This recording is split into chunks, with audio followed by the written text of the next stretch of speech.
Hello everyone, my name is Mohammed Banhawi, ENT specialist and one of the admin of Egyptian ENT Forum.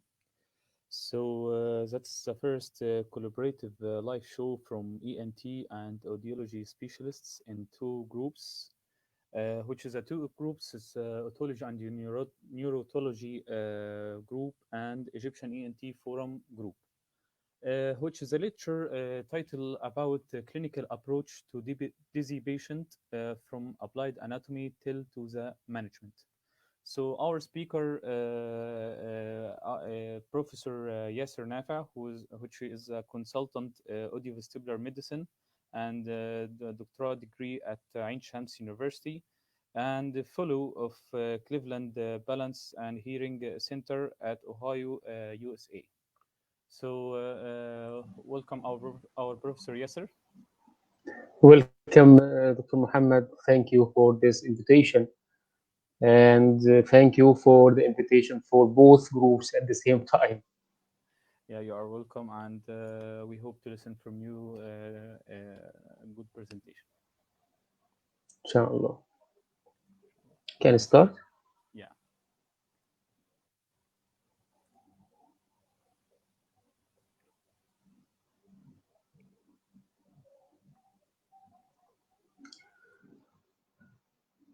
Good evening, everybody, my colleagues and my professors. Uh, I want to share with you today the clinical approach to dizzy patients from applied anatomy to management.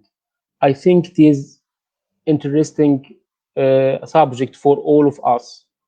And usually for dizzy patients, we know that about 7 doctors the dizzy patient can see before he has the correct and appropriate diagnosis.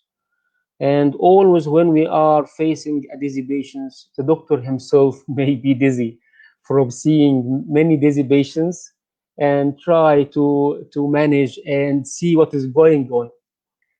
Let us say I have no conflicts of interest in this course. I will start with بسم الله الرحمن الرحيم وفي أنفسكم أفلا تبصرون. It is a great and very important sense organs, this vestibular system. By this lecture, I want to share with you, we can share together the experiences about the applied anatomy and physiology of the balance system and that history taking, how to take a history from a dizzy patient and how to do an office exam and what the investigations you will request and the management of common vestibular cases. As you see here, you can see the slides or not. I don't know you are seeing the slides or it is late. I think it is slightly late. Okay. The vestibular system is a silent system. It is working all the time. It is working to have like these people, how they can do what they do now. And what about your vestibular system? How is your labyrinth today? You know, the labyrinth is the part of the inner ear responsible for the balance system. Actually, we look at the balance system in our body as input, center, and output. The center, of course, is our brain, exactly the intraparietal sulcus in our brain gather the information from the sense organs, starting from the vision and then the vestibular system in the inner ear and also the proprioceptive sensation from the muscles and joints. Actually, the brain collects the data coming from these sense organs, integrate it, and precisely decide what he can do as regard the balance, what he can do, what he can perceive about the our position in the body, in the universe. So there is this slide will be shown sooner from Dr. Kingma. It is a very nice slide. It shows us how the vision, the somatosensory, and the labyrinth together as main input, also with other secondary inputs like the hearing and the gravireceptors, the blood pressure sensors in the large blood vessels, all these sensory organs, all these input data will go to the brain to be interpreted to learn. The brain will learn from it, adapt, and compensate. And the output will be image stabilization, balance control, and spatial orientation. So the main rules of the balance system in our body is spatial orientation, balance control, image stabilization. And also there are some other connections, secondary connections. It is said that the vestibular system also affects our circadian rhythm and also the autonomic process as regard the regulation of the blood pressure, the heart rate, the nausea and vomiting that happens with the vestibular system affection. If the interpretation is not good, and the brain can't match all these data together, we get what we call motion sickness. So the motion sickness is this interpretation of the sensory inputs to the brain. Mismatching of this sensory input to the brain makes this sensation of motion sickness. So we have now three inputs: the vision, again, proprioception, and the vestibular system, which is the most important for our balance. Actually, the vestibule, all of them are important, and the person can depend only on two sense organs of this. So we have three sense organs, but if we lose one only, the brain can manage and can compensate. That's why, for example, when we lose the vision in a closed area, we can walk. How we can walk and balance? How we can feel ourselves? Because the vestibular system is working, the proprioception is working. So we need only two inputs from these three. But actually, the vestibular system is the most important. Why? Because it is the most stable one, and also the shortest response time. So if we have if we know that the vestibular image stabilization takes about 8 milliseconds only. However, for the visual image stabilization takes more than 75 milliseconds. So we can do together a very small trial and test our practice. If you have a card, and this card with some few words, you can move the card right and left rapidly with your eyes fixed and follow one of the words written in this card. You can do it now if you want. So we have a card. Look at the card. Try to move the card with your eyes fixed many times right and left rapidly. Then try to fix your card and move your eyes, only your head, to say no, no, no, like this. If we do this, we can see the difference between the vestibular system stabilization and the visual system stabilization. So again, the function of our balance system is to keep the image on the fovea during movement and to do the gaze stabilization. If you can imagine, you are putting two cameras in your head, mounted to your head, and you are moving, or the image in front of the camera is moving. So when you are moving, the image becomes away from the fovea of the retina, and you have to fix this. The vestibular system do this gaze stabilization. The second thing is the center of gravity. It keeps the center of gravity within the limit of stability, what we call postural stabilization. And also, it gives us orientation about the body position relative to the space and the gravity. If we lose the gravity, and the gravity affects part of the vestibular system, we can see our surface move like we are swimming in the air. So if we have pathology in our vestibular system, and this pathology comes in unilateral only, I means it comes in one of the two sides of the vestibular system. To make the system not symmetrical, we have the loss of symmetry in the form of nystagmus, and we call it affected vestibulo-ocular reflex. The gaze centering is not working well, and also vestibulospinal reflex imbalance. We call it imbalance because of the affected vestibulospinal reflex.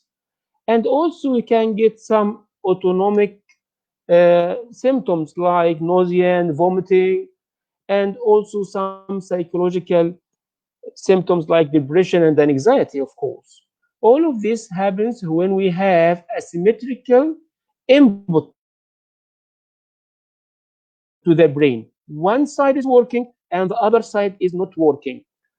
we can see our vestibular system in the petrous bone, in the inner ear, and the ear balance organ is in the inner ear, not the middle ear. We have a common mistake between people and even some medical stuff called the vertigo or the dizziness is coming from the middle ear, and he called his patient, you have a problem with middle ear. No, it is the inner ear, that is responsible for the balance system. So I will do some refreshment now by a question. If you can write down in your chat, please, the number from 1 to 4 in the answering of this question. One of the following has a significant role in balance. Number one, middle ear. Number two, vestibular system in the inner ear. Number three, the blood supply to the brain. Number four, the cervical spondylosis. You can write down in the chat now the number you choose, 1 from 4, 1 to 4. Because in our clinics, usually the physician told the patient that number one, the misconception of the vestibular system, you have a problem in the middle ear, and this is wrong. It is the inner ear. Number two, he said that the blood is not going good to your brain. The brain is not good perfused with the blood. That's why you have these symptoms on and vertigo. And this is not a scientific answer. Number three, he asked for neck X-ray. Why? Because he thinks that the vertigo or the dizziness is coming from the cervical spondylosis, and you all know that all white suit people, they are sitting on the offices, like doctors, like officers, like all of this stuff have some cervical spondylosis, but they always don't have the vertigo or the dizziness. So the source of dizziness mainly from the affection of the inner ear, the vestibular system. Our vestibular sense organs is two sense organs, one right and one left. In each side we have three semicircular canals and two otolith organs. The otolith organs called the utricle and saccule. The three semicircular canals are arranged topographically to predict any movement of our body, of the head, to the right, to the left, up, down, diagonal, all degrees. And also the utricle and saccule are detecting the movement. And we can see the difference later now.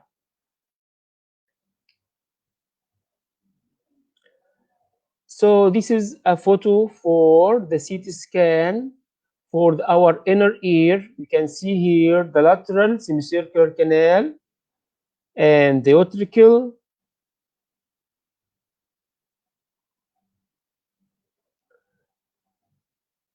And you can see the MRI plane of the inner ear again, the acoustic nerve to the cochlea, and the vestibular part for the semicircular canals and the vestibule. And the MRI now gives us an idea 3D presentation of this. If you have some knowledge about the measurement of the semicircular canals and the vestibule, it is very great. You know that the thickness of the semicircular canal is only 0.5 millimeter. And we have two arms, one is long and one is short. And has application on the benign paroxysmal positional vertigo. Actually, in correction of benign paroxysmal vertigo, we are clearing this small, very narrow area, 0.5 milliliter area from the canals, from the otoconia that comes inside the canal. Our movement may be linear acceleration or angular motion. and also the effect of gravity to our motion. The three canals are working together to predict the angular acceleration only. Can you think why angular acceleration? Because if you have regular velocity, like you are in a bus and the bus is moving by regular velocity and no change in the acceleration, no acceleration at all, you will feel like you are steady, you are not moving, and you need that. But you need also to know if the acceleration happens.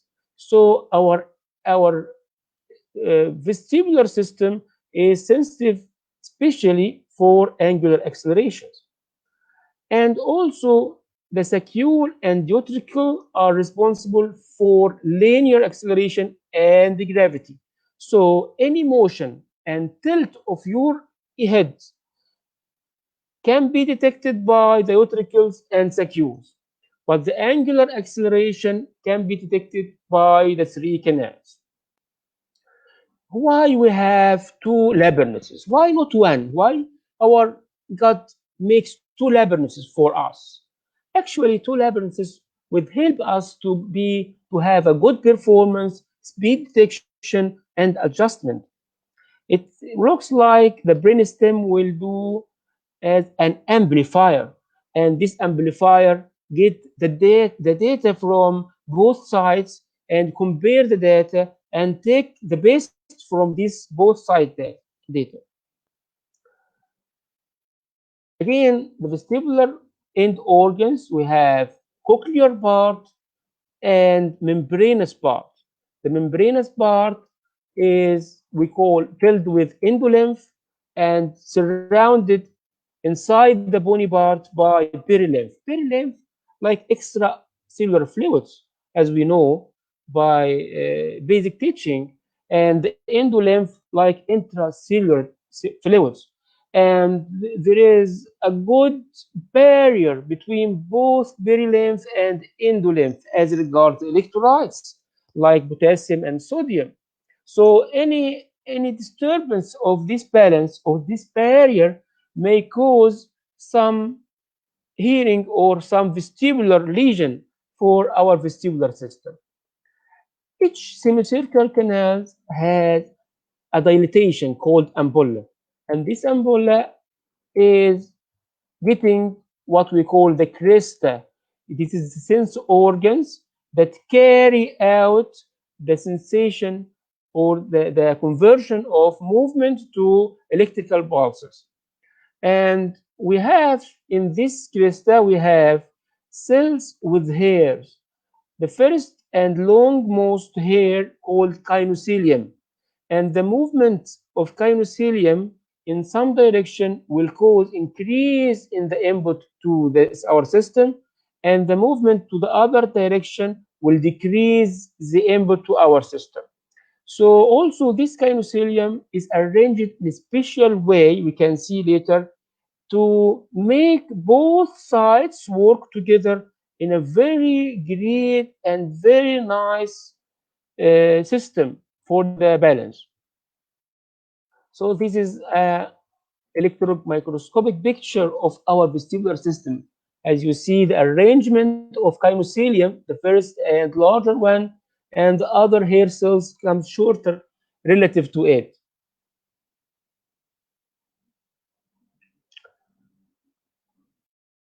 So when we are moving, the head is moving to one side, the endolymph inside the semicircular canal will move to the contrary side, to the other side. So if I'm moving my head to the right, the endolymph will move to the left, and it will make sharing of these hair cells to produce the electric impulses to our nerves. So it is very easy as we see. The endolymph is moving according to the head movements. What about the otolith organ? The otolith organ is the same, but we have another thing here. We call it the otoconia. Otoconia is the calcium carbonate crystals that is present above the sense organs in the otolith organ. I said to you, the otolith organ is responsible for translations or linear movement, tilt movement, and rotations also. This is the saccule and the utricle. Saccule and the utricle. The utricle is responsible for the horizontal movements. It is not just horizontal, it is frequency specific, and also it is directed in all direction. It is not like a flat part, but it is concave and makes sense for any movement in the horizontal planes. And also the saccule has the same, but the for vertical planes. Okay, and this otoconia or calcium carbonate can be detached from these otolith organs and be transmitted to into the semicircular canals, causing what we call benign paroxysmal positional vertigo. So the utricle and saccule are accelerometers. They detect the movement, the function based on inertia of statoconia mass, and they have multi-directional sensitivity and high sensitivity for low frequency. You can imagine if you have or you carry a cup with full water, a cup full of water, and you try to move this cup of water to other person, and you move slowly, and any movement, the water will vibrate with your movement. So the system for the otoconia are sensitive to the low frequencies, very, very low frequencies, very sensitive, like the example I give to you now. Okay. So we said about the utricle, it is responsible for lateral or horizontal and forwards, backwards, sidewards translation, but the saccule is responsible for up and down translations, forwards and backwards. The canal, our semicircular canals, are not sensitive for gravity. This is important information, piece of information to know. Our semicircular canals are not sensitive to the gravity. The otoconia is sensitive to the gravity, but our semicircular canals are not sensitive to the gravity. Why?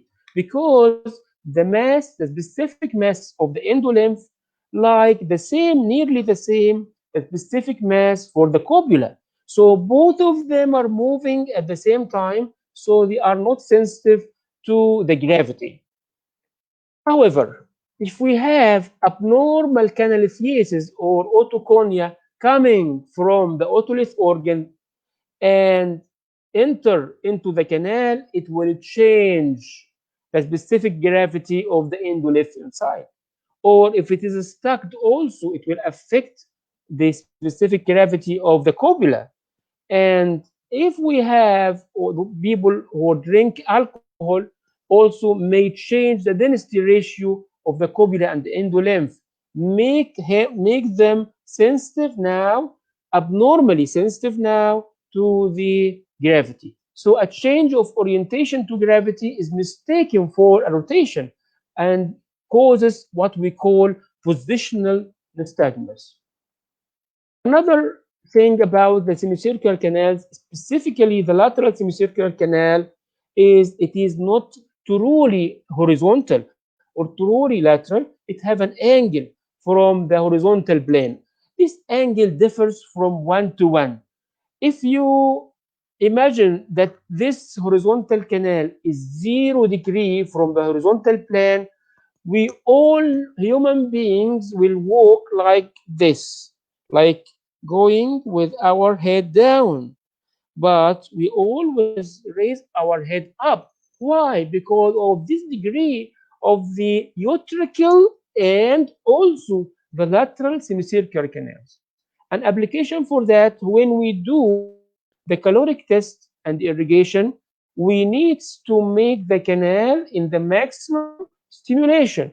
And to make it like this, we have to the patient get up by 30 degree from the horizontal, and now it will be direct, it will be horizontal, so any stimulus will be obvious and clear, and we can get the maximum stimulation of the canal by the caloric test.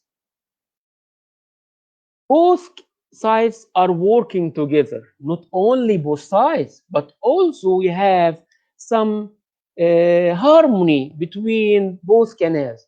The anterior on the right side will work with the posterior of the left side. Posterior canal from the right side will work with the anterior canal of the left side. And this harmony makes what we call push pull mechanism. One is pushing and the other is pulling. So we have the maximum value of this balance system. Let us see what the blood supply for our labyrinth. You know that the inner ear has a high energy metabolism, but it has only one blood supply.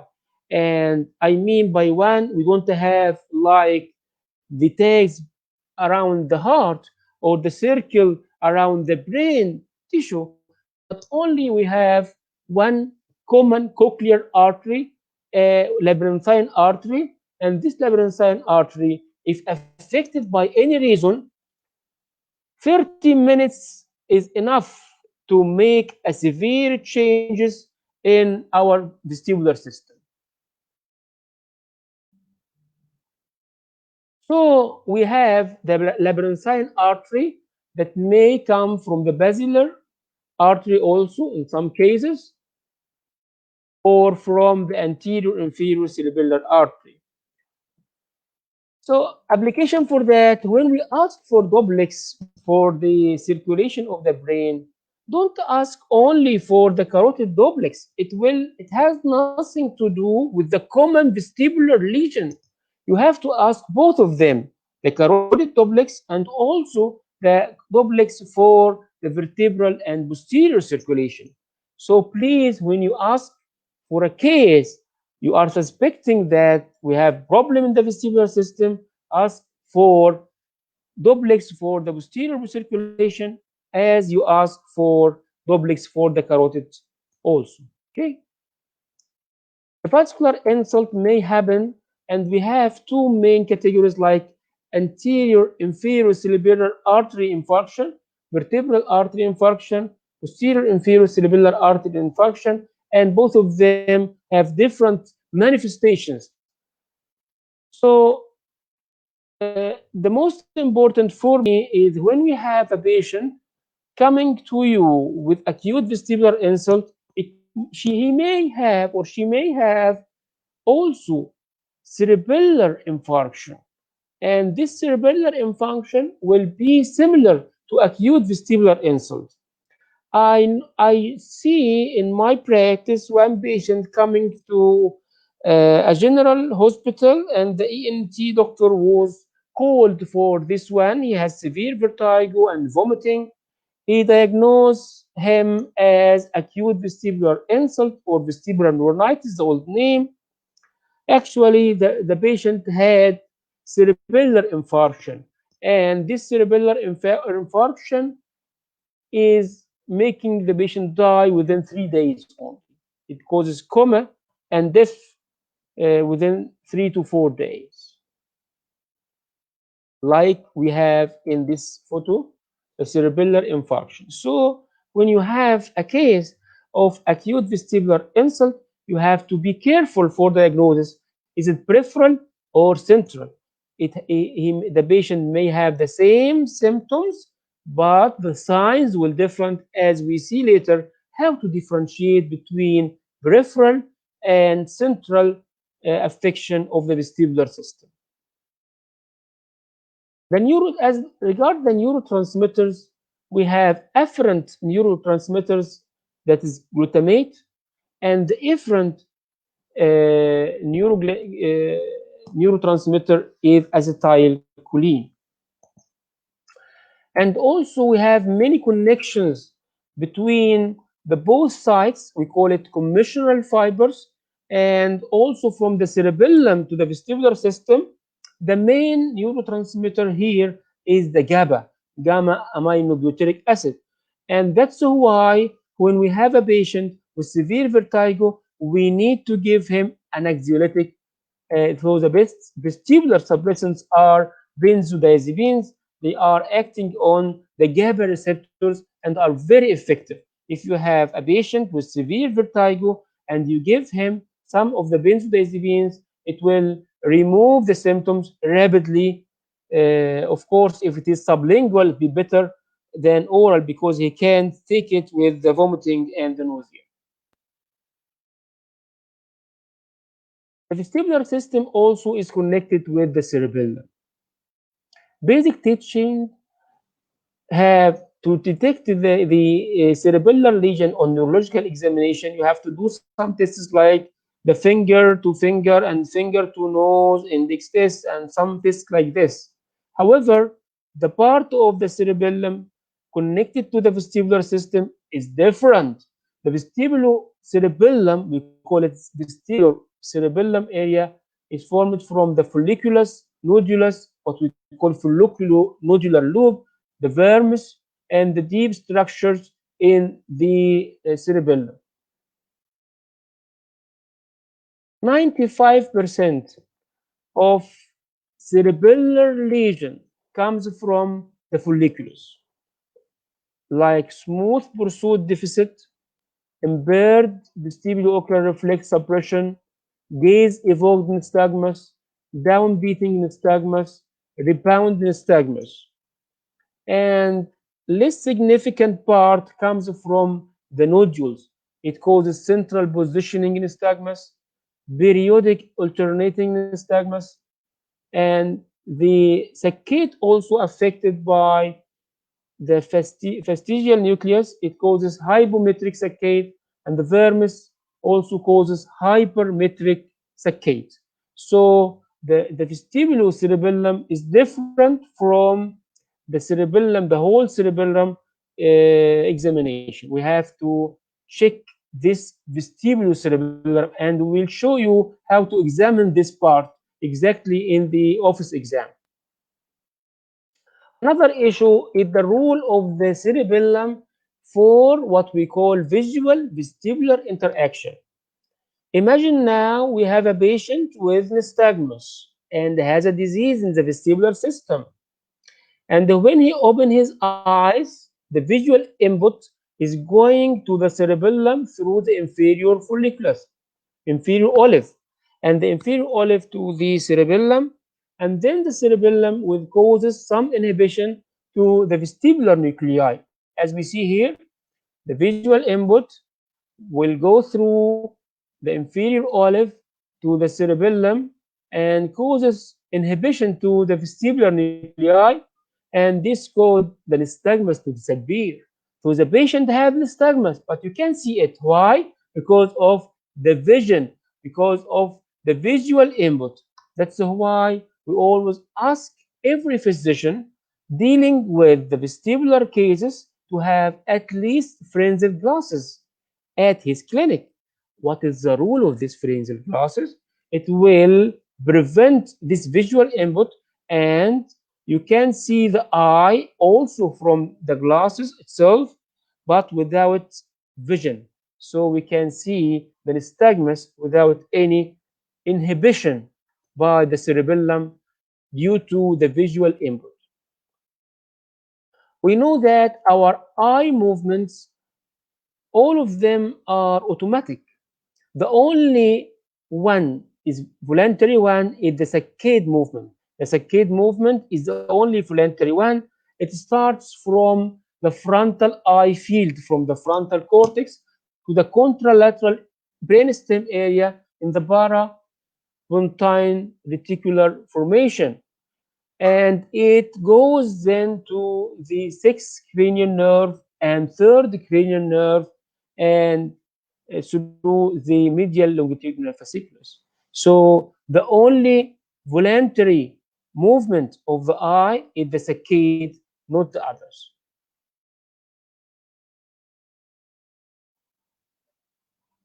Other piece of information that you have to know, that the vestibular system is wired, hardwired to the extraocular muscles. To affect the vision and to fix the vision on the fovea, we need this connection between the vestibular system and the extraocular muscles. So as you see now, when we move this to the this is the left eye. When we move inside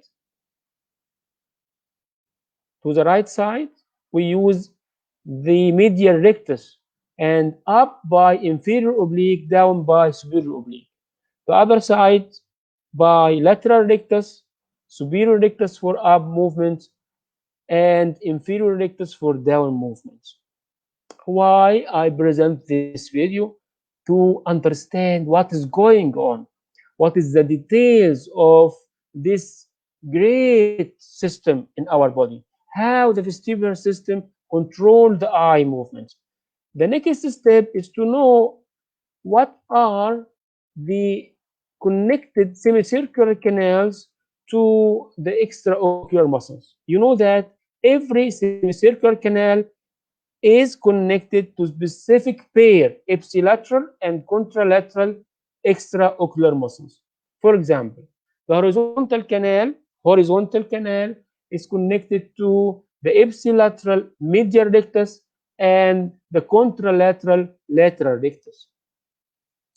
And this picture is very important for any physician wants to deal with the vestibular system. You have to learn it by your heart. Which canal is affected when you see the nystagmus? Because if we are seeing any nystagmus in a patient with vestibular diseases, you have to ask yourself, what is the source of this nystagmus? What the canal causing this nystagmus, and what is the cause of that? You have to know this by your heart. Which canal is attached to which extraocular muscles, and which canal affected by the affect the ipsilateral and contralateral. Another important reflex in our control of the balance called vestibulo-ocular reflex. Vestibulo-ocular reflex, simply, it is a reflex stimulated by head movements that stimulate the vestibular system, and through the central vestibular neurons, it goes to the extraocular motor neurons to affect the eye movement, as we see in this demo. So if the head is moving to the left side, what happens? The left lateral semicircular canal is stimulated and the right one is inhibited. The left one is stimulated will stimulate the medial rectus, ipsilateral, and the lateral rectus, contralateral, makes the eye go to the other side. We can see here, like this one, once the head is moving to one direction, the eyes are going to the other direction. This vestibulo-ocular reflex is automatic. It is not controlled by our cerebral cortex.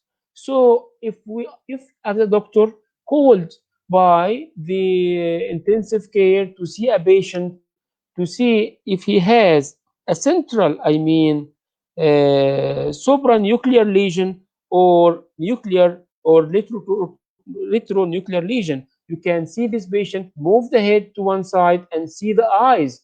If it is going to the other side, what we call dual response, so the lesion is up upper in the upper areas, not in the brainstem area. The brainstem is okay because it is responsible for this move. I like this slide because it shows us many information about the working of the vestibular system together as a push and pull mechanism. One side is pushing and the other is pulling, and they help each other to have a good balance and a good response. We can see here the two types of the hair cells, type 1 and type 2. They are working together in the static part. So when you are sitting without any movement, there is a discharging coming from your vestibular system to your brain. about 90 pulses per second from both type 1 and type 2. When the head is moving, for example, here to the left side is stimulated, and this fires to be up to 400 pulses per second. So the excitation is not coming from 0 to 400, but from 90 to 400. And the inhibition will be from 90 to 0. This has a good important application because when we are examining for any vestibular reserve in bilateral vestibular loss, we can examine the patient by excitation.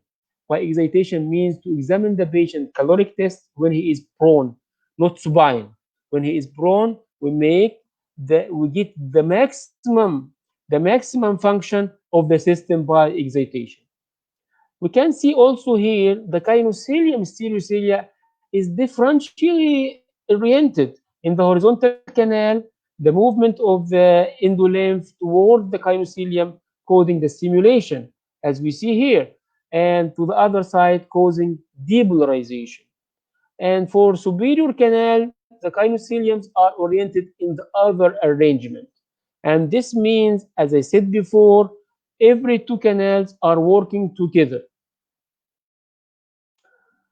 The vestibulo-ocular reflex, like the hearing, has a range as regard the frequencies, which movement of my head can be detected by my sensors of the vestibular system. It starts from very, very low, like 0.01 hertz only, to 10 hertz.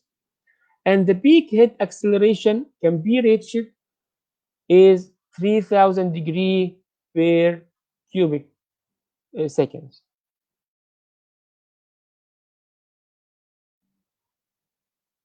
Now let us say something about the vestibulospinal reflex. Vestibulospinal reflex is responsible for regulation of the muscle tone relative to the gravity and regulation of central gravity to base of support in the earth. So also the labyrinths are important for detection of gravity center and the fast vestibulospinal corrections to maintain good posture and prevent falling. And we can see if we lose this vestibulospinal reflex, we lose our balance, and the patient have many falls.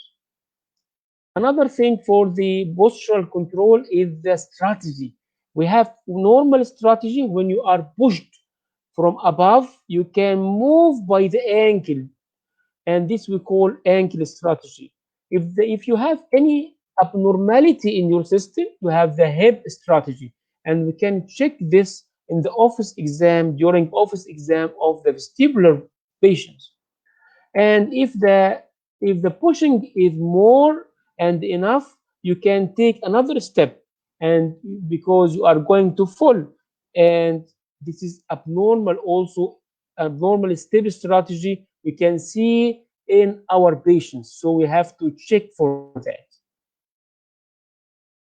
Now we come for the examination of the eye movements, because the eye here is the window for the vestibular system, the central vestibular system. If you want to see the central vestibular system at your clinic without MRI, without CT scan, without anything, you have to examine the eye movement for your patients. Like we see here, this patient have a lesion. Can you guess what the lesion does he have? When we move the eyes to one side, the gaze is normal. To the right side, the gaze is normal. But on the other side, one ear has nystagmus or saccadic movements, and the others can complete the gaze. We call this lesion is inferior. We call this lesion a central lesion in the brainstem. We call it internuclear ophthalmoplegia. So we have many eye movements, the saccade movements that bring a new target to the fovea, the fixation gaze, and this one if you want to look right or left or up or down, and the fixation suppression done by the cerebellum, smooth pursuit that keep moving target on the fovea, convergence that maintain binocularity, and we have optokinetic reflex and VOR. Both of them try to reduce the velocity moving images in front of you. You can see this is an example of optokinetic movement,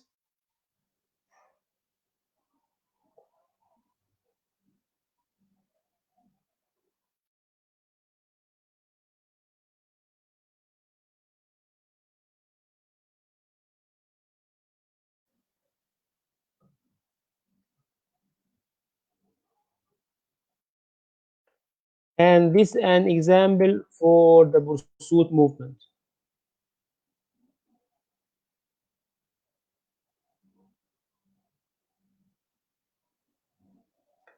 As you can see, the patient is following with only the eyes, not the head, for the pursuit movement. It has many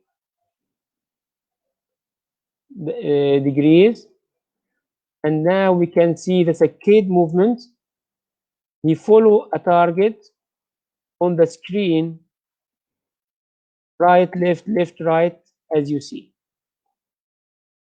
So for conclusion of the applied anatomy and physiology, the main functions again of the balance system is the gaze stabilization during movement and postural stabilization, or to keep the center of gravity within the limit of stability and to be oriented of the body position relative to the space and gravity.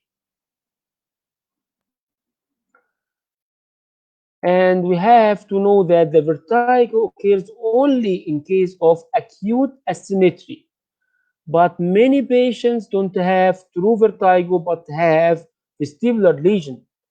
They may complain from poor dynamic vision, blurring of vision, they may complain from fear to fall and falls already, or they may complain from the fatigue.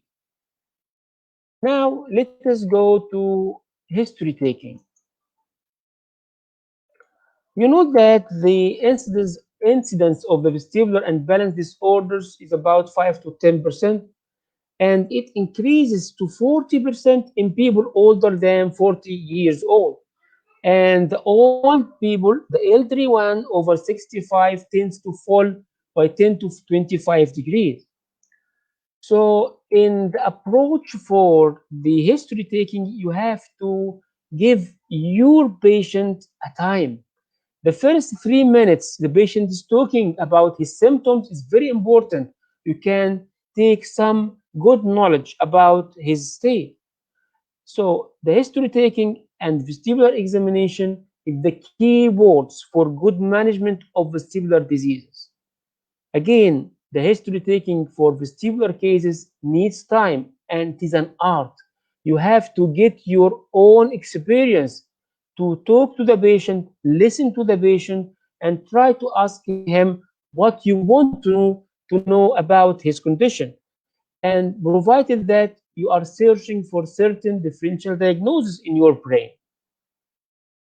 The aim of the history taking, actually, I want to know, is it vestibular lesion or non-vestibular lesion?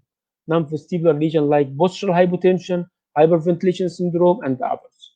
Also, we need to know, is it peripheral lesion? So it is not malignant. It is safe lesion or central lesion that may cause lethal, maybe lethal for the patient. Is it compensated or not? Like you have a patient with Meniere disease, but Meniere disease sometimes is active and sometimes not. So you need to know if your patient is an active state or not.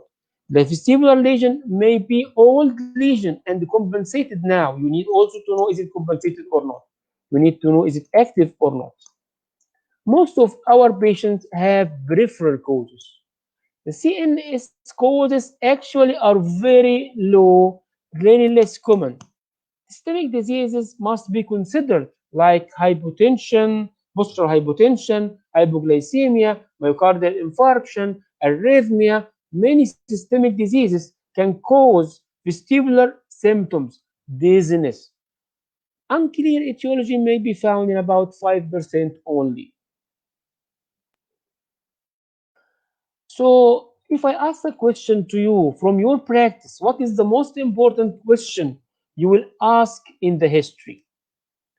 If you can answer in the chat, will be good to share information with each other.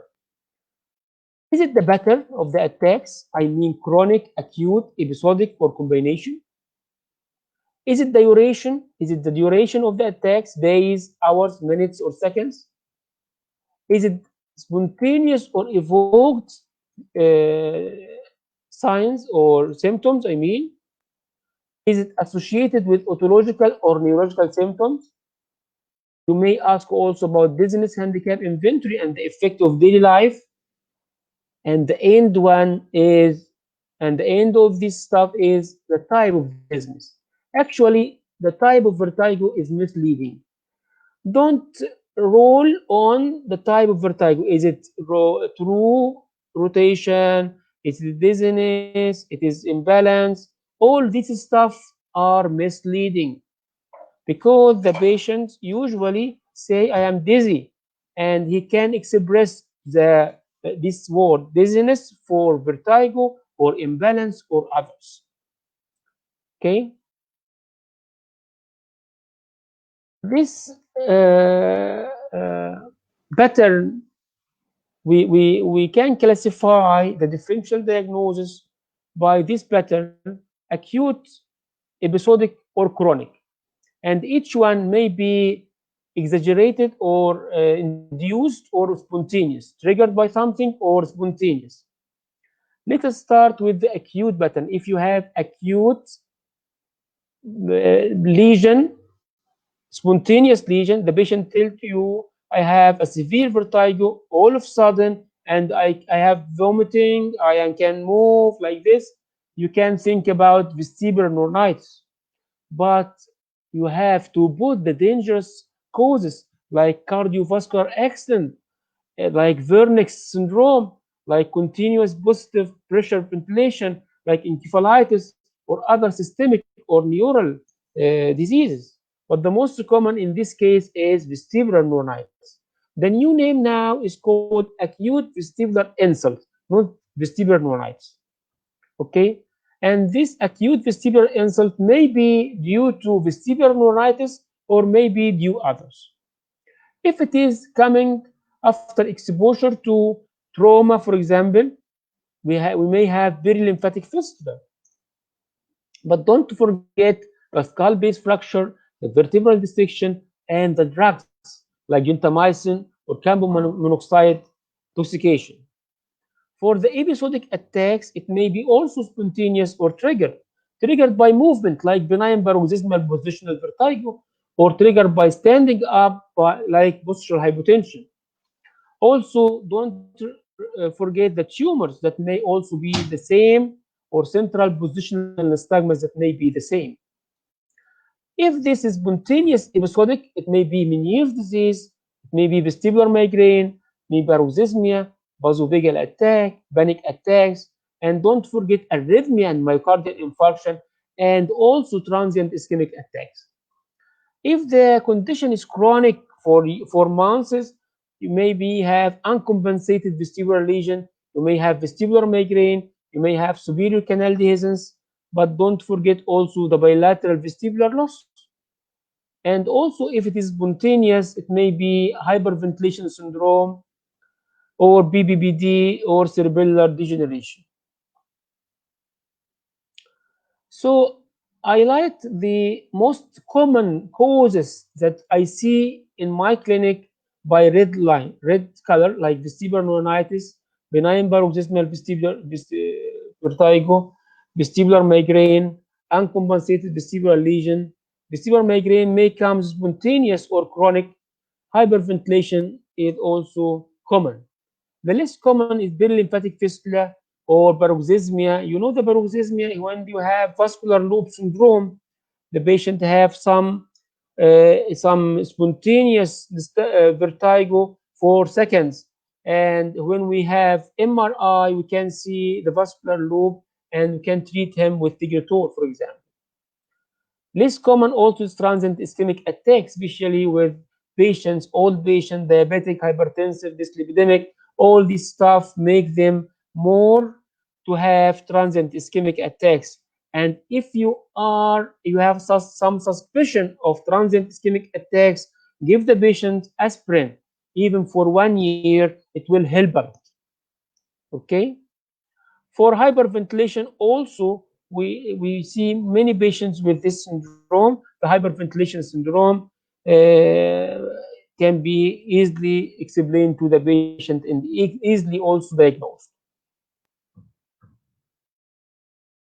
Every doctor or every physician has his own way to take the history.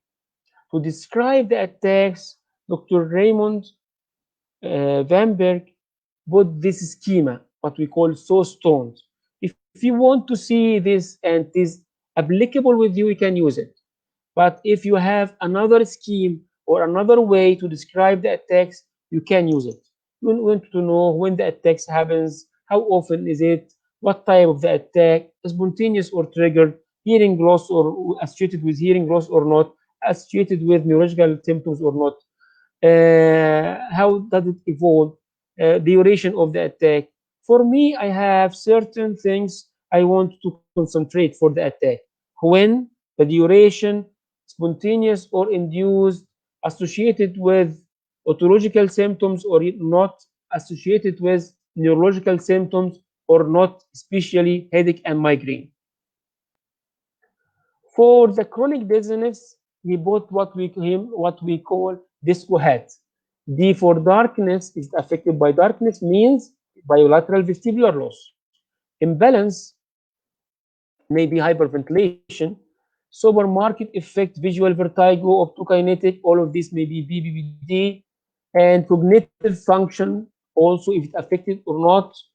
Oscillopsia means he has bilateral vestibular loss, head movements, fast head movements, maybe happens with the headache and vestibular migraine. Autonomic functions give you something about the severity, tiredness also. And also in history taking, he give us which these deadly these. He means diplopia, dysarthria, dysphonia, dysphagia, dysesthesia. All of this stuff can indicate a central lesion. And the three S for headache, is it sudden, severe, or sustained?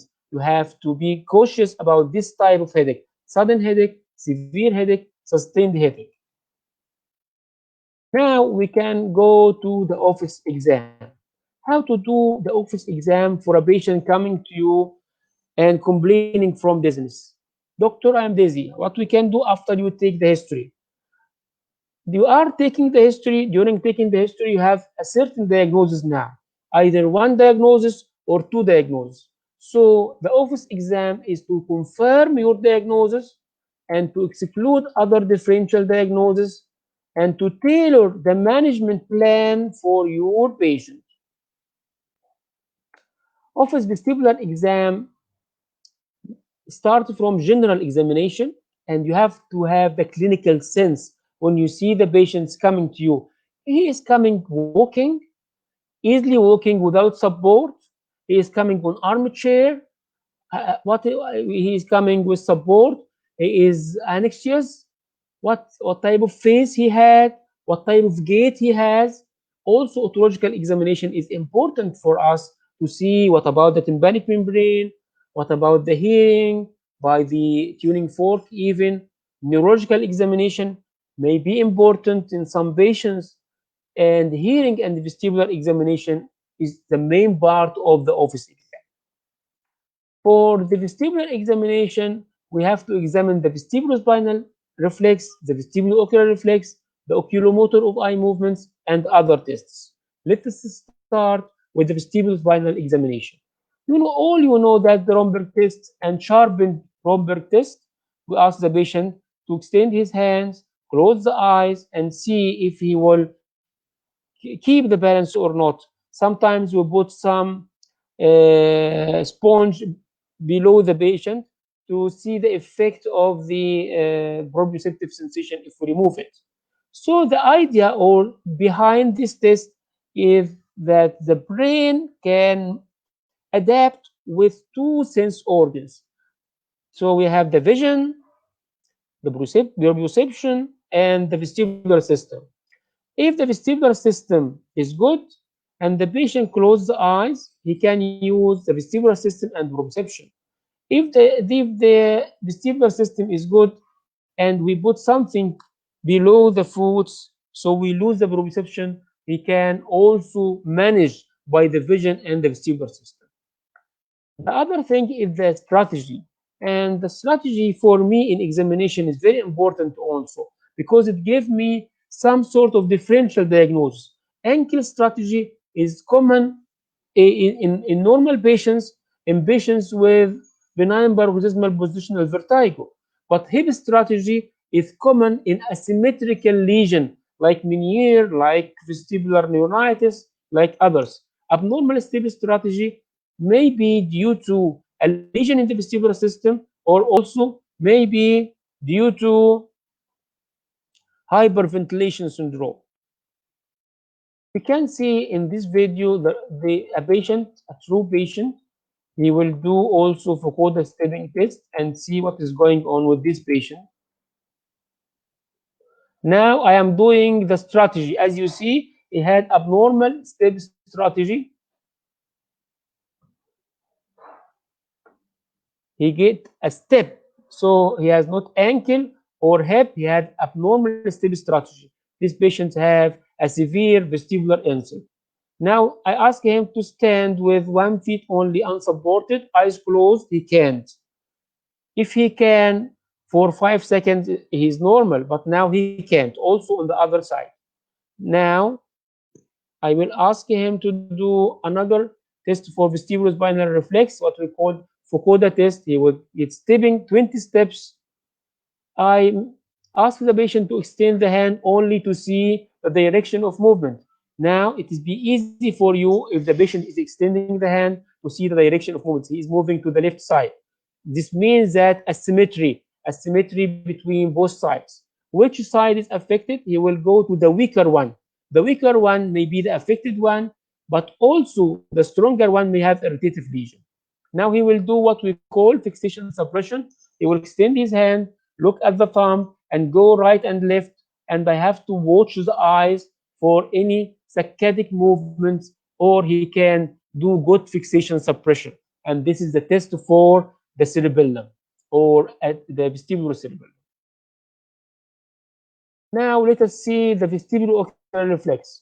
The vestibulo-ocular reflex, we can do it even without frenzel or with frenzel. We can see in this video, when we move the head to the right, you can see when the left, he has a lesion on the left side. When we move the head to the left, no movement of the eyes. When we move the head to the right, we have movement. This is the vestibulo-ocular reflex movement. Right movement of the head, left movement of the eyes.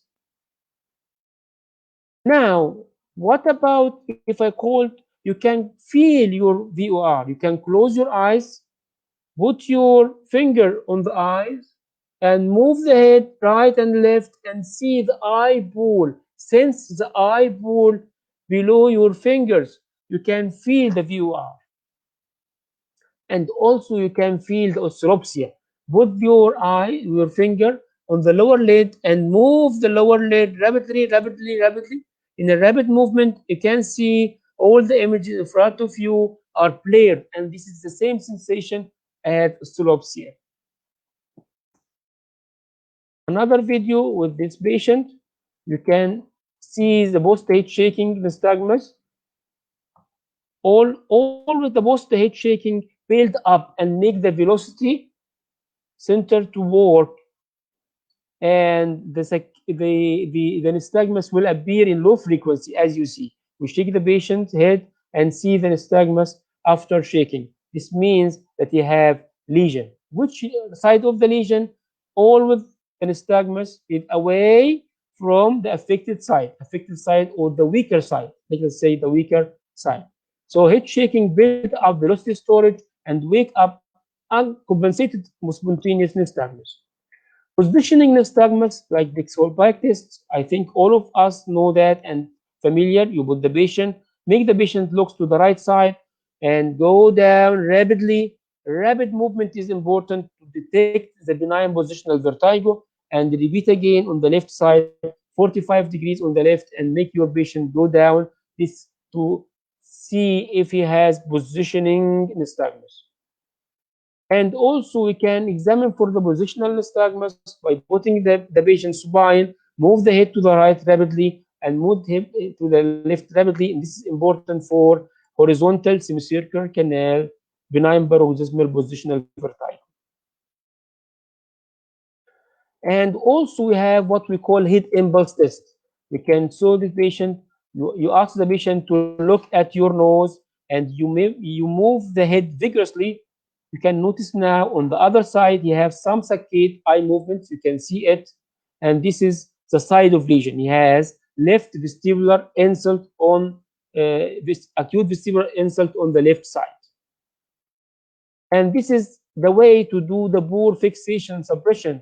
You can look at this patient. He is moving now, looking at his thumb or actually at the mobile, and you can see the saccadic movements in one direction. And this patient has cerebellar tumor. So the oculometer tests now we can do it at the clinic, even without any instruments. Also, other tests like fistula tests, we can examine the vestibulo-ocular reflex or the eye movements when we do pressure or give some negative pressure on the ear. And also the cover uncover test, we can do it to examine the central vestibular lesion, the bucket test for the objective vertical test. All of this stuff, you can use it. Also, the 128 Hertz tuning fork test, I use it for cases suspicious for superior canal dehiscence, because the patients can hear and sense the tuning fork in different joints, like the ankle or joint or the wrist joint. So a very important question, how to differentiate between acute vestibular insult and acute vestibular syndrome. The presence of normal horizontal head impulse test, as we see in the video, direction changing nystagmus in eccentric gaze, or skew deviation, vertical ocular disalignment, is 100 sensitive and 96% specific for stroke. And this very important paper to differentiate between the acute vestibular insult from the peripheral lesion or the central lesion or stroke. Conclusions for that: if you can't reach a diagnosis after history taking and vestibular examination, you would not reach a diagnosis after investigation. Please try to take history again and again. Let us now talk about something about investigations. Investigation, basic hearing evaluation is important. It's important for me to differentiate between vestibular migraine and Meniere disease, and follow up for Meniere disease also. Vestibular tests like VNG. VNG is the golden rule test for the vestibular examination. Caloric test, we are not doing it more much now. Head test, and then we can use it. Lab investigation like vitamin D, usually with the recurrent benign paroxysmal positional vertigo, to search for systemic diseases like ESR, CBC, TSH, all of this stuff for systemic diseases. Radiological assessment, MRI and CT scan, we are not using this in a common way. I mean, we have some abuse of using the MRI, because less than 2% of obese patients less than 50 years old may need MRI. So don't ask for MRI except you are suspecting some central lesion, except you are searching for certain disease not seen by yourself. And if you suspect that, you can ask for MRI or CT scan according to your case. Caloric test is the only test that can differentiate between right lesion and left lesion exactly, but the disadvantage of this caloric test, it is here, you measure only the very, very low frequency in the vestibular range. Okay. The video heat impulse test also is important. We do already the heat impulse test without video, but 50% of the patients can be have no abnormal in clinic, but it will be abnormal in the lab or video tested heat impulse test. We can use also VAMP for diagnosis of superior semicircular canal dehiscence. In this case, we have what we call pseudo-conductive hearing loss. The bone conduction will be above zero, as you see here, and the VAMP will be go through the threshold down to 70 here. Normally, it stops at 90 only, but now down 30. And when to go sound-induced vertigo and nystagmus, we can see for the patient. And this slide from Dr. Al-Badri. Now, the treatment. You can't give the patient treatment without diagnosis. Please don't say that to the patient, the blood supply of the brain is not good, you have some cervical spondylitis, or you have anemia. Don't give a treatment without diagnosis. And the physicians also are treating human beings and not test results.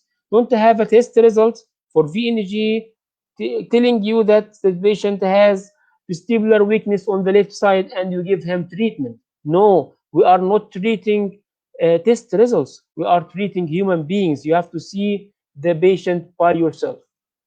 It includes the treatment generally. It includes medical treatment, vestibular rehabilitation, surgical intervention in very rare cases, and alternative or complementary medicine. We can use it. For the general treatment, we treat for the symptoms, we treat for the cause, we treat for the complications. If the symptoms are infrequent and for a brief duration, no need for symptomatic treatment. A patient comes to you and say, I have, doctor, I have vertigo. You ask him, how often is your vertigo? He says, it happens once 2 weeks ago. Once, okay. For how many seconds or minutes or hours? He said, only for a few seconds. You will not give him any medicine.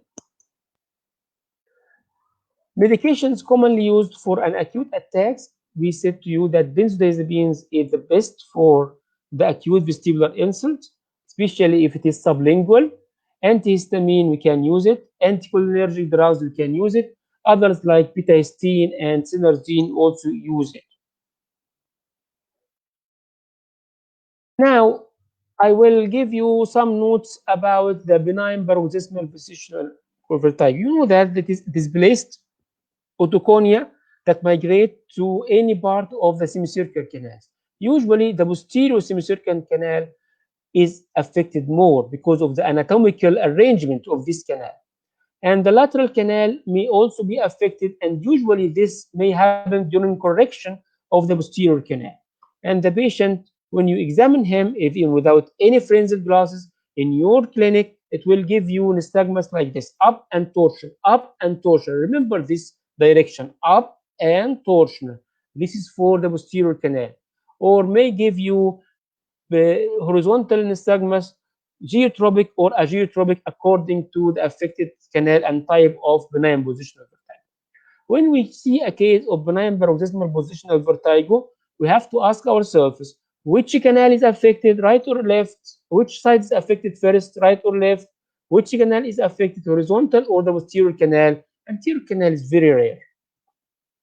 And the third question is it canalithiasis, I mean floating debris in the inside the canal, or cobulolithiasis attached to the coblia. Cobulolithiasis means attached to the coblia. Okay, again, the up and torsional geotropic nystagmus is for posterior canal benign paroxysmal positional vertigo. We did many maneuvers. You can see many maneuvers now, like Ibli maneuver, you can see it, like overextended Siemens maneuver. Many times when we did the Siemens maneuver, it will fail. And the reason is we need to make it in overextension and for 1 minute. The rule maneuver we use it before for the horizontal canal, but now I use the Giovanni maneuver. Giovanni maneuver is better. This is for the canalicasis, and we can see the Giovanni maneuver for horizontal semicircular canal cobulothesis. You put the patient in each position for 3 minutes. You start with the weaker ear, either for the benign, the canalicasis or cobulothesis. This maneuver for the cobulothesis. Very nice maneuver and effective. I usually make the patient wait for 1 hour and see him again before he travel from the or if he leave the clinic to be sure that everything is okay. Now, what about the acute vestibular insult? Vestibular insult, we have some misconceptions about it because we have teaching our candidates that vestibular insult, we have nystagmus, direction fixed nystagmus, and actually many types of nystagmus may happen during acute vestibular insult. 81% you can see all types of nystagmus because the patient maybe horizontal, geotropic, up, down. So you can expect more and more for nystagmus in acute vestibular insult. Acute vestibular insult may be due to vestibular neuritis, yes. Maybe due to central vestibular attack, yes. Maybe due to vestibular migraine also. So you have to have more differential diagnosis. Symptomatic treatment for acute attack by benzodiazepines or any other antiemetics. I give also course of corticosteroid, short course for 5 days. It helps to make them compensate. If the patient of the acute vestibular insult is given the vestibular suppressants for a long time, he will come to you later on with this complaint. He has dizziness most of the time when he moves, and when examine him, only has post head shake nystagmus, and this means that he has uncompensated peripheral lesion. And the treatment, you start vestibular rehabilitation and stop vestibular suppressants. Vestibular rehabilitation, there are many of them. It is the idea is to moving the head with the eyes fixed, right, left, up, down, eyes open, eyes closed. Any way of rehabilitation will help your patient. He can do this rehabilitation at home, and home-based rehabilitation will help him a lot.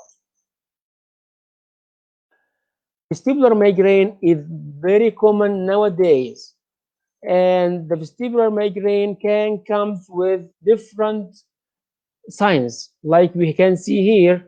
This is up and left torsion nystagmus, left exobactus, but is not typical for the benign paroxysmal positional vertigo. And this patient is diagnosed as having vestibular migraine.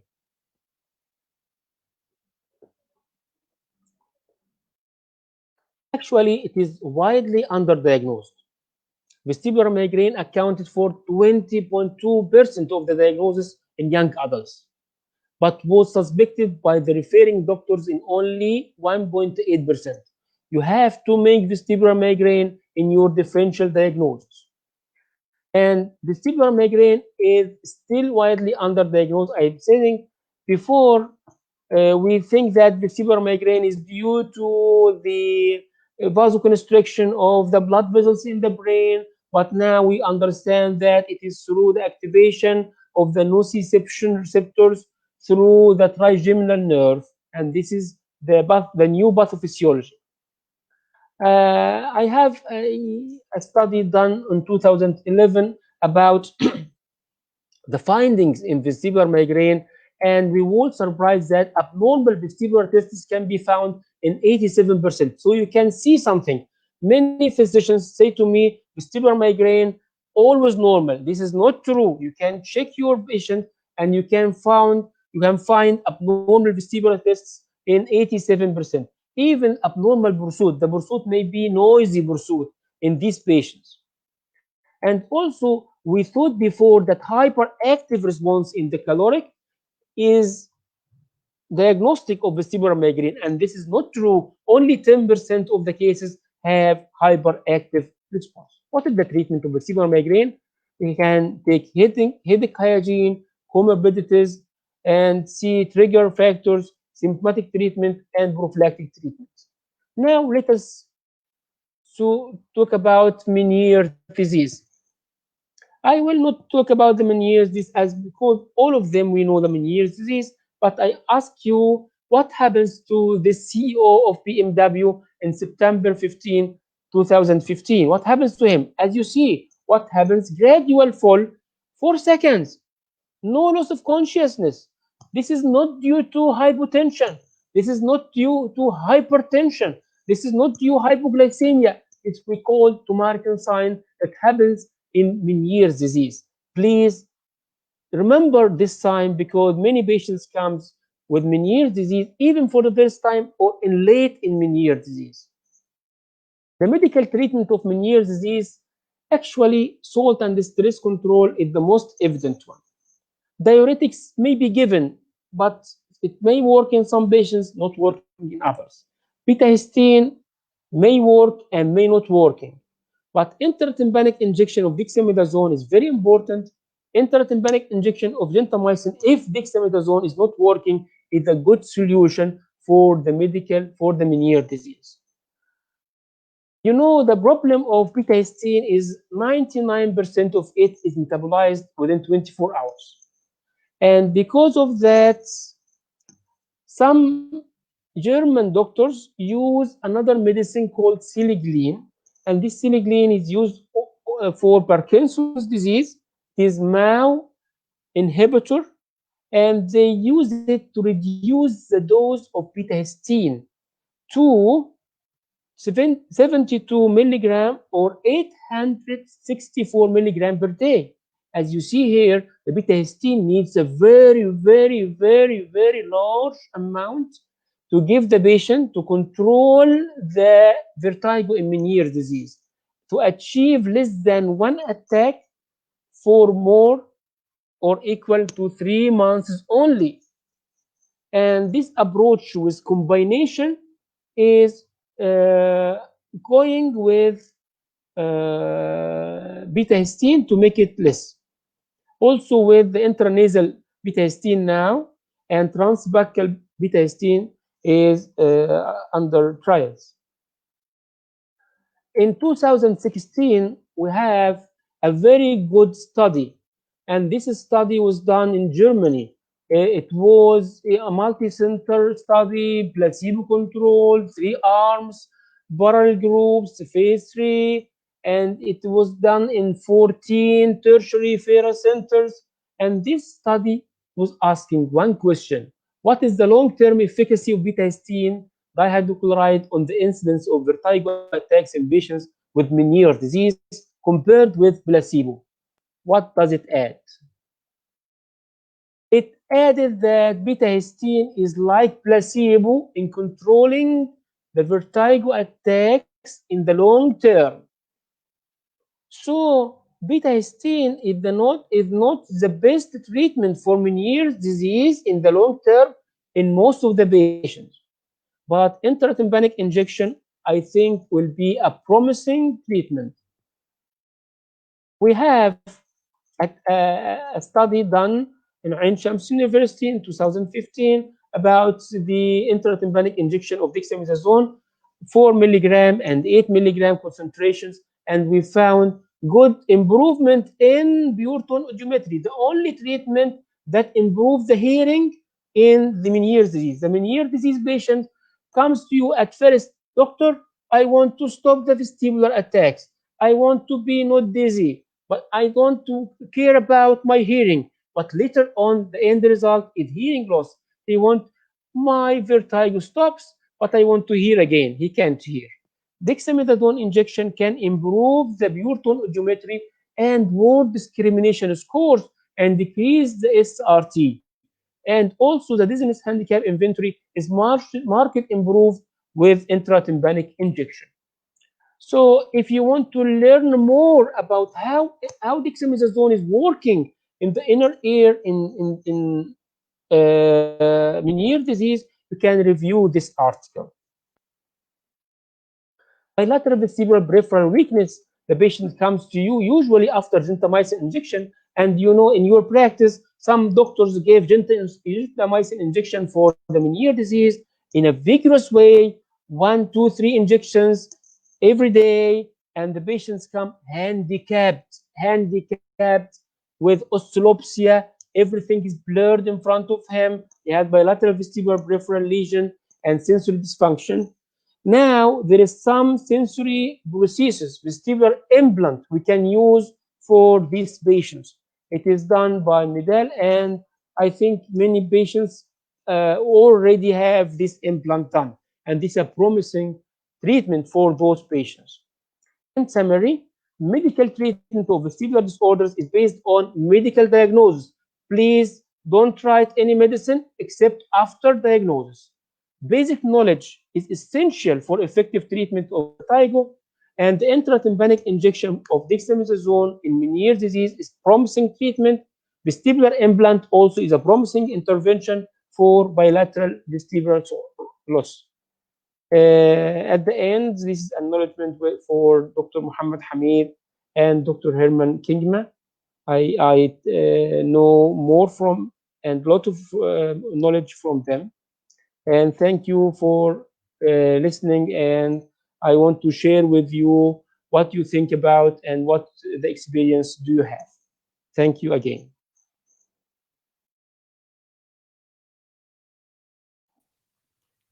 السلام عليكم يا دكتور ياسر. الو. الو. دكتور ياسر، الو. أي سامعني معاك مع حضرتك؟ حضرتك. سامعك نعم. شاكرين لمجهود حضرتك طبعا وعلى المحاضرة الرائعة دي، ونبتدي بقى في جزء الأسئلة من الزملاء. اتفضل. لو في مشاركة أسئلة يعني أنا جاهز، أو حتى كومنت، أو حد عنده خبرة يبقى في حاجة معينة يعني يبقى جميل يشاركنا يعني. مفيش مشكلة. حاضر.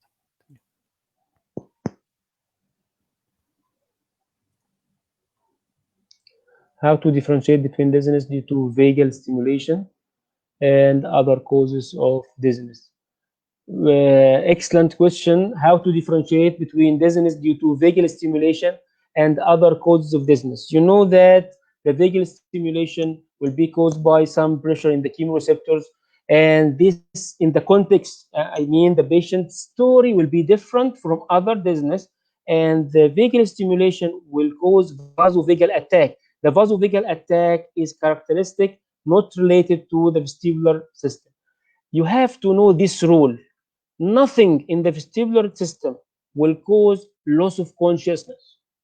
Never, never, never you have loss of consciousness due to vestibular causes. But you can get loss of consciousness with the hyperventilation syndrome.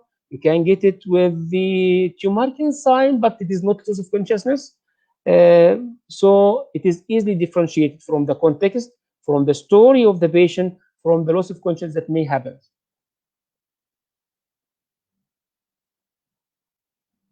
The other question you have?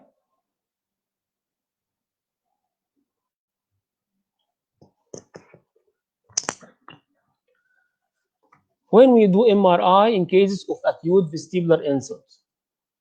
Another good question. When you suspect a vestibular stroke or central lesion, you can ask for MRI. But again, only 2% of the patients below 50 years old may need MRI for vestibular symptoms. So be cautious when you ask for MRI. MRI is expensive and not easy to be done and not available in many places. So we can ask for MRI if you suspect any central lesion by the hand test, as you see in the lecture. The hand test is sensitive and specific, and also if you have from the history something or the audiogram something make you suspicious of retrocochlear lesion or central lesion.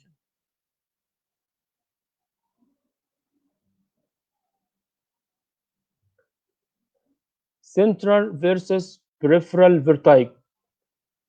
Very good question also. How to suspect central and differentiate it from peripheral vertigo. Let us say what central, what do you mean by central? And what do you mean by peripheral? When you say central, you may say stroke, you may mean tumor, you may mean chiari malformation, you may mean cerebellar diseases. All these are central. And when you say peripheral, what do you mean by peripheral? Benign paroxysmal positional vertigo, vestibular neuronitis, or what you mean? So let us start with the context. We have differential diagnosis. For example, let us see how to differentiate between stroke and vestibular neuronitis. As we reviewed together, the HINT test, the head impulse test, if it is positive, you have peripheral vestibular lesion. And I think I show you some video for the head impulse done at the clinic. And if it is positive, you mean that this is peripheral. If the patient has different direction changing positional nystagmus in the same place, it also may be due to central lesion. If he has, if you do the cover test and see the disalignment of the eye, it may also with central lesion. So we have some criteria to differentiate between stroke and vestibular neuritis. What about other lesions? If you have positional vertigo means with the patients tell you, whenever I go down in my back, I feel severe dizziness. And on examination, you found downbeating nystagmus when he is coming down in his back. And this downbeating nystagmus, not fatigable. Once he comes down, he feels this nystagmus. He feels this vertigo. This is not a peripheral one. This is a central one. This is a central one, maybe due to cerebellar lesion or brainstem lesion. So I try to go with you about the different causes of central versus peripheral. So I think it is understood now by the context, by the history, by the examination, you can differentiate. Also, usually the central vestibular lesion can't go to the toilet by himself. He always aided. The picture, the clinical picture of the patient is different from the peripheral one. Although the peripheral one is very severe, but usually the patient can, by small help, walk. For central lesion, it is very difficult for him to walk. Okay. If it is not clear, we can you can ask again. The next question. HINT test interpretation. HINT tests start with the head impulse test. Head impulse test is done to detect peripheral vestibular lesion. The test is done as you see when you ask the patient to look at your nose and you move the head vigorously, very rapidly in one direction and about 20 degrees only, and see if he has any saccadic movements in his eyes or not. Say if he has saccadic movements in one side, this side is affected and we call he has peripheral vestibular lesion. Okay. If it is negative and you do the test, no saccadic movements, it may be central lesion. The second is nystagmus. And nystagmus, if it is nystagmus that fit one of the peripheral lesion, it is not central. What do you mean? I mean, if the nystagmus, for example, up and down beating with the Dixon back test, it is benign paroxysmal positional vertigo. If it is geotropic movement, geotropic nystagmus, right and left, severe, it looks like benign paroxysmal positional vertigo in the horizontal canal.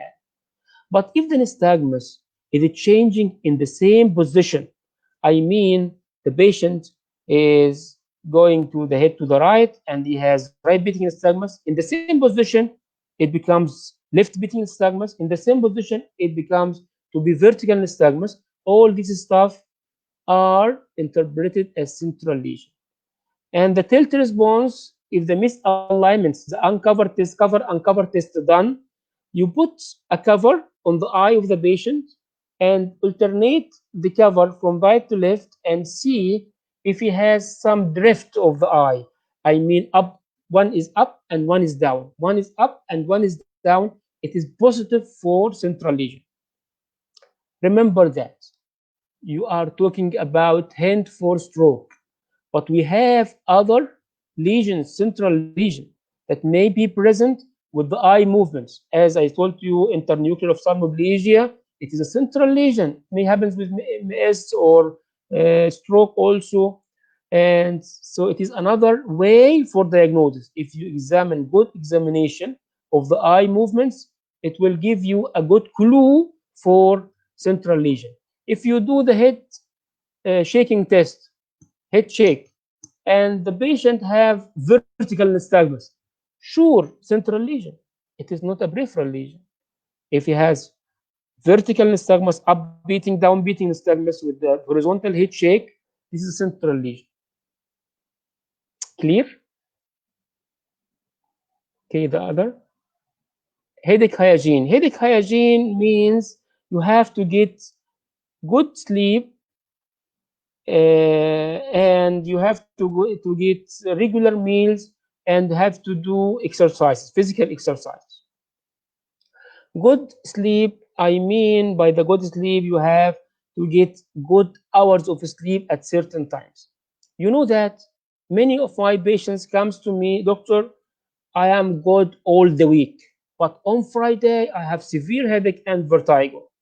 What happens in Friday? On Friday he had more sleeping time, and once the sleeping disturbance happens, it is a bad hygiene for the migraine or for the headache.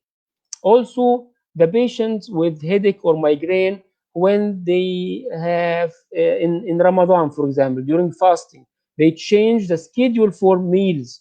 And this also, usually, they have many headaches in the first few days in Ramadan.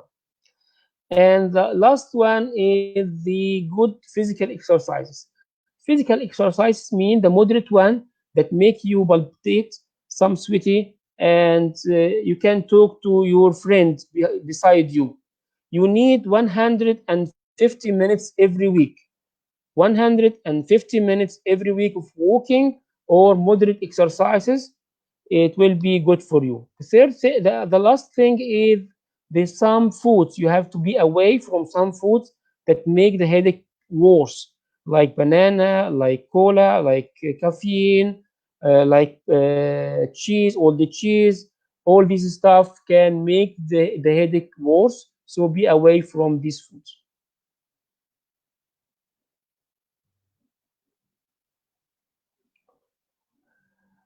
Intratympanic gentamicin, is it safe? Is it only absorbed in tympanic membrane and not affect the nerve? Thank you for your question. Intratympanic injection of gentamicin, we use it for Meniere's disease if intratympanic injection of corticosteroid is not working. Certain percent of patients have sensitivity to gentamicin that may cause more hearing loss. And if you are in a rich country, you can do the test for the patient to know if he can take gentamicin or not.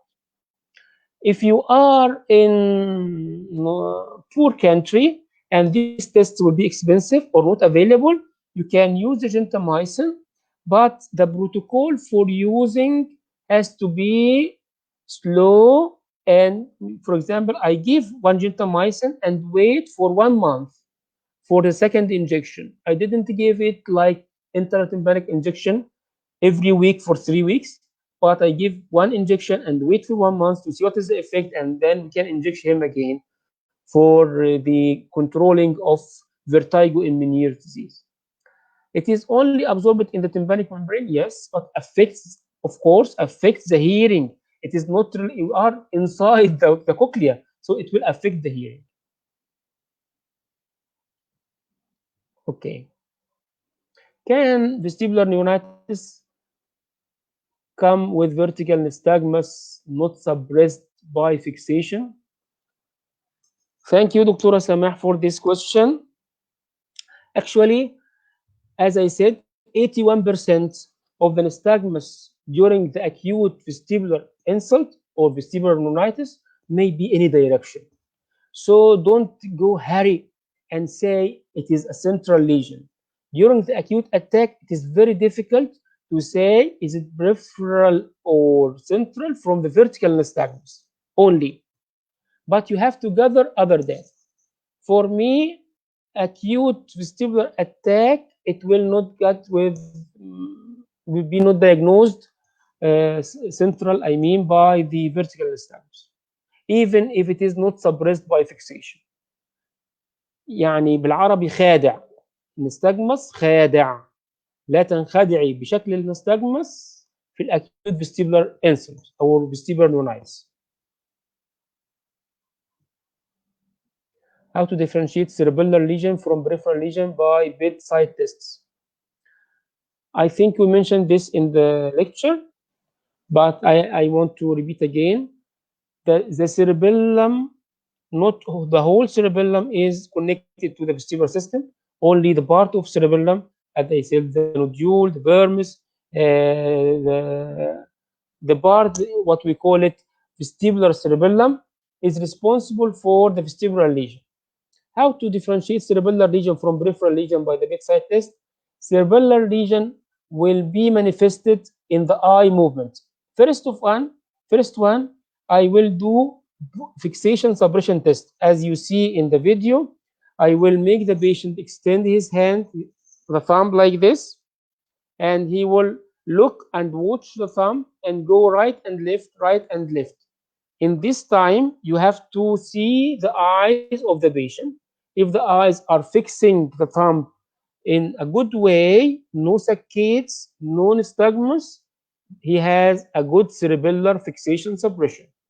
If you see suppression, if you see saccades or nystagmus in one direction, that means that he has poor cerebellar lesion in this side. Okay, this is one test. The other test is what we call pendular nystagmus, right and left nystagmus. This is if you ask the patient to look straight forward and he has some nystagmus on the left. After 1 minute or few minutes, it will be to the left, to the right side. In the same position, this may be cerebellar lesion. So the eye movement examination also is important. You have one very easy, it is called fixation suppression test. The other is the examination of the eye movement. If you see some abnormal nystagmus not expected to be found, it is a cerebellar lesion.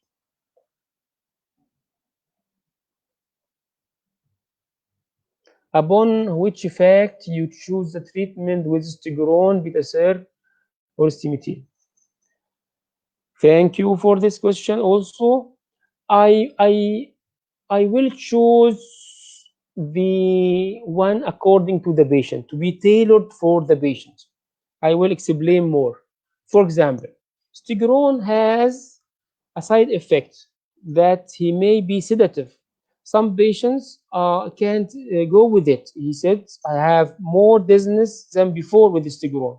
Others not. So if the patients have this sensation, I will not use stigron for him. For patients with vestibular migraine, I prefer to use stigron other than beta-cert or other medicines. For patients with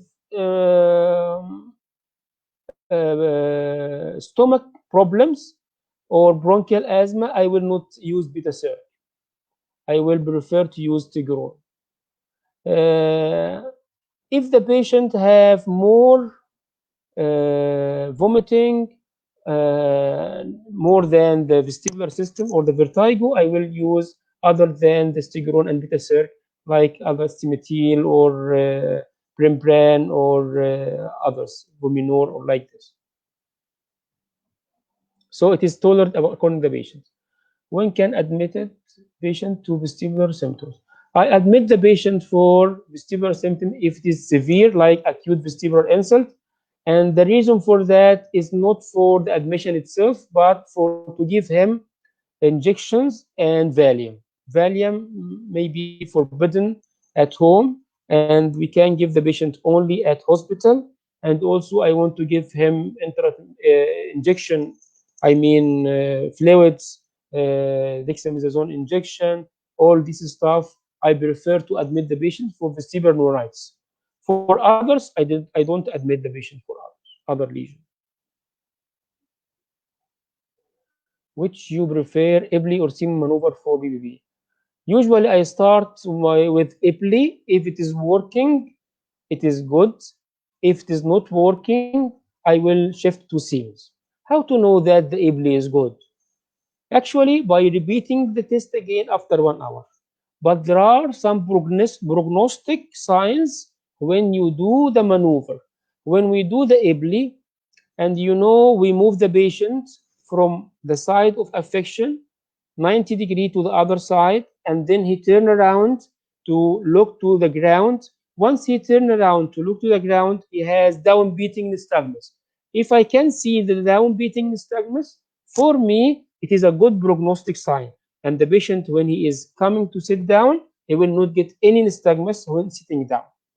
If the patient, I can't see the downbeating nystagmus when he's facing the ground, and when he is sitting, he has some nystagmus, it is failed ably. I will shift to the Siemens. When we do Siemens, you have to see the trick. You have to make hyperextension of the neck during doing the Siemens maneuver to have a good success rate.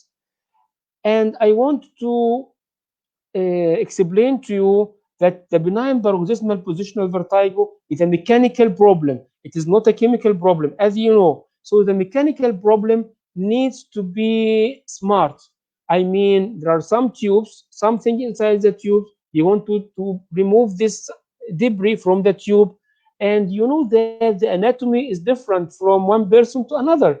So you don't know the anatomy of the patient in front of you. You try to do whatever from the maneuvers to make the debris out from the tube. For example, when you turn the patient from the first side, the side of lesion, 90 degrees to the other side. When you turn it again to turn around to face the floor or the ground, you may make the head moving slightly till you see the nystagmus, because there are many different anatomical variations for the size of the canal, the direction of the canal, and so on.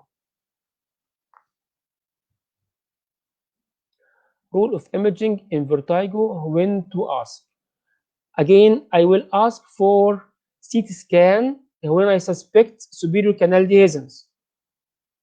I will ask for MRI when I suspect chiari malformation, or when I suspect transient ischemic attacks or stroke. When to ask? When I suspect.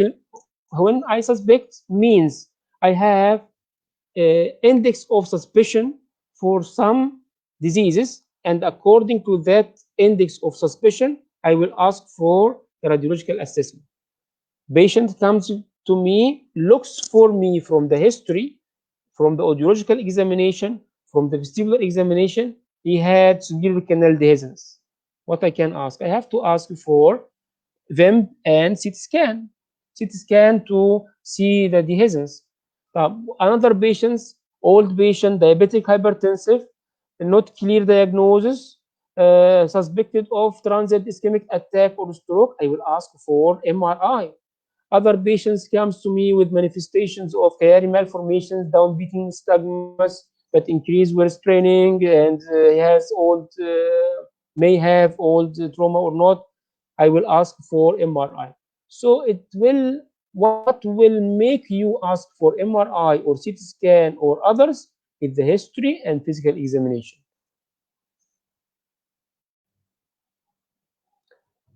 How can you diagnose with confidence bilateral vestibular loss? With confidence, you have to do the caloric test and the iced caloric test. Bilateral iced caloric tests with no response of the vestibular system is bilateral vestibular loss, especially if he is in prone position.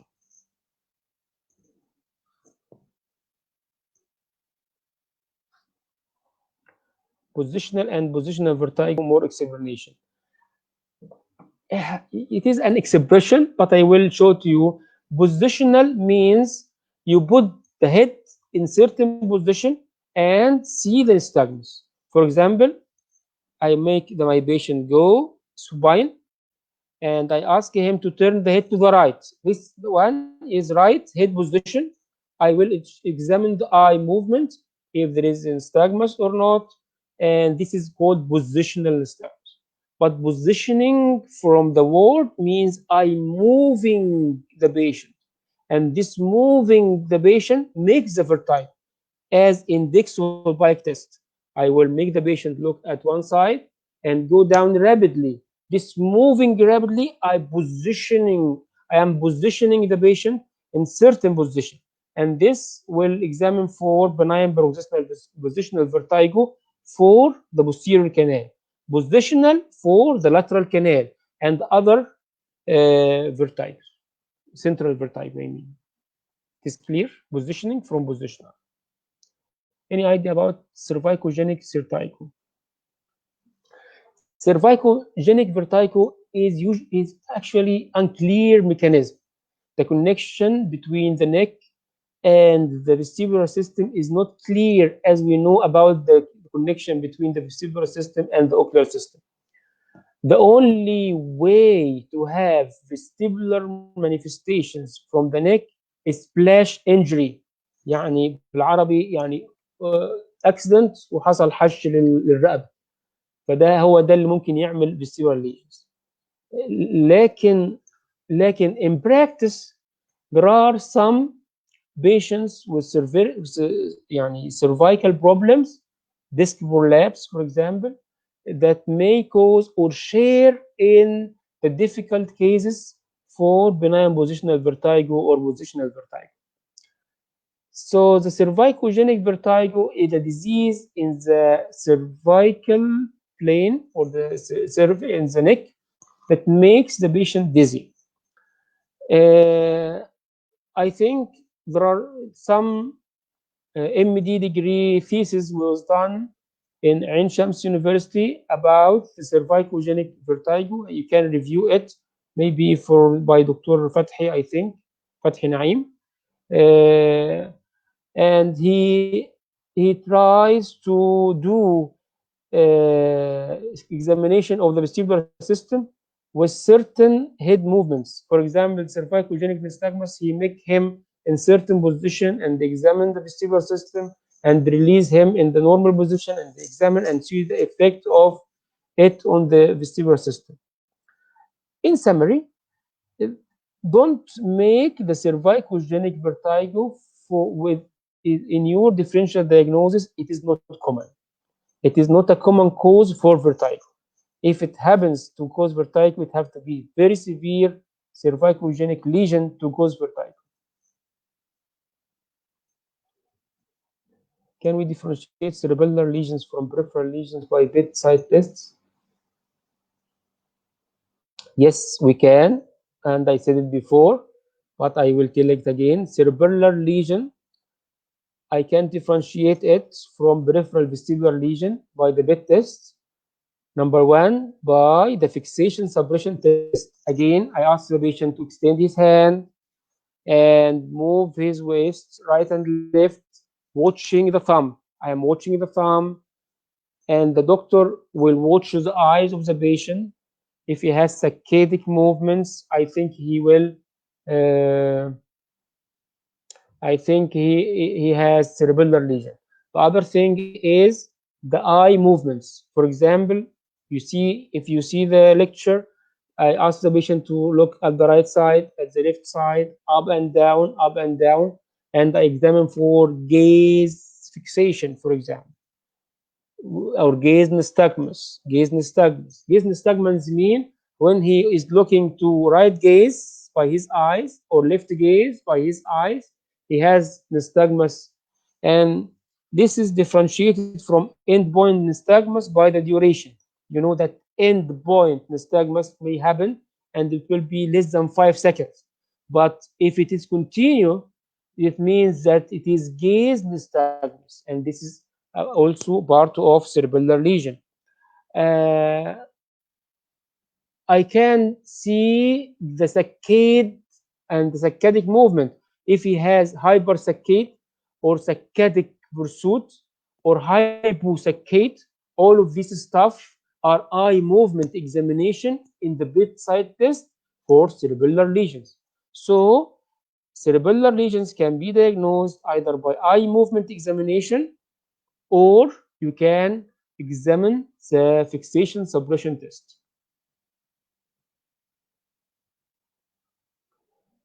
Okay, how to monitor and adjust the dose of both dexamethasone and gentamicin in MD Meniere's disease. Thank you for this question. Also, it's very important one. Actually, I used to use 24 milligram per milliliter dexamethasone. It comes from United States before, but when it is not available, I use 10 milligram. It comes from India also before, and then I used 16 milligram done locally in Egypt by one of my friends, the pharmacist, one of my friends, and he did for me exactly. Once you use the high dosage of dexamethasone in per milliliter, it will give you better results. But however, we have now only the 4 milligram per milliliter available for us as dexamethasone, and it works. For me, the least duration the patient is free from vertigo after one injection only with 4 milliliter per milli, per 1 milliliter, 4 milligram per 1 milliliter was 4 months. The patient is free from vertigo. The least one 4 months, but it may reach 3 years or more. The patient is free from vertigo, and he comes after 3 years and say, "I had injection before, I was good, but then last week I have an attack." So, so I will the protocol will differ for dexamethasone. I can talking about protocol of dexamethasone. It will differ from one place to another. My protocol is I am using the dexamethasone for 3 consecutive weeks. Every week I use it because the maximum effect of dexamethasone is after 5 days. Don't expect any improvement before 5 days from injection. And after 1 week, I check the patient. If he's okay and doing well, no need to give him another injection. I will wait. But sometimes, if the patient is still have vertigo and I am not satisfied, I will give him another injection and third one, only 3 consecutive every week. This is for the dexamethasone protocol. For the gentamicin, I give one injection from the available at pharmacy, I think 40 milligram per milliliter, and every 1 month. How much milliliter I give per injection? Only I give 0.7 milliliter, 0.7 less than 1 milliliter. Why? Because the middle ear has certain volume. I can't give the patients more than the volume available for me in the middle ear. Middle ear maybe 0.7 milliliter is good. Usually it's good. If I make the injection 1 milliliter, the rest of the injection will be extruded outside the tympanic membrane. How to monitor? Okay, I think how to monitor. I monitor by the symptoms and signs. For many years, I will do audio and speech for and examine the vestibular system. And for gentamicin, I will do also the vestibular system examination. Not caloric, but just the VOR, as you see. Rule of hand or hit in emergency room in diagnosis of central vestibular insult. I think it is very valuable if you have experience to do it. Start from now, understand every test of it, and try to see the normals and abnormals. And I think it will be helpful in the emergency room. The hand test is easy to do, easy to interpret. You can do it by yourself, but you need some experience and encouraged to use it. So again, the hint is the HI for the head impulse test, N for the nystagmus, and T for the tilt reaction. And all of them are very helpful and easy to be done in the clinic, in the emergency room. A patient presents with feeling dizzy only in a shopping mall, especially if full of glass around here, no other otological complaints. What is the possible diagnosis? Thank you, Dr. Mustafa, for this very interesting question. You know that the first diagnosis for that for me is two things: either bilateral vestibular lesion, either bilateral vestibular lesion and complete bilateral vestibular peripheral loss, or it may have what we call BBBD. You know BBBD is? It is a disease classification now, classified to deal with the old phobias and visual dependence. We call it persistent postural perceptual dizziness. And this disease actually has many manifestations and very difficult to treat. You can review the literature about this one.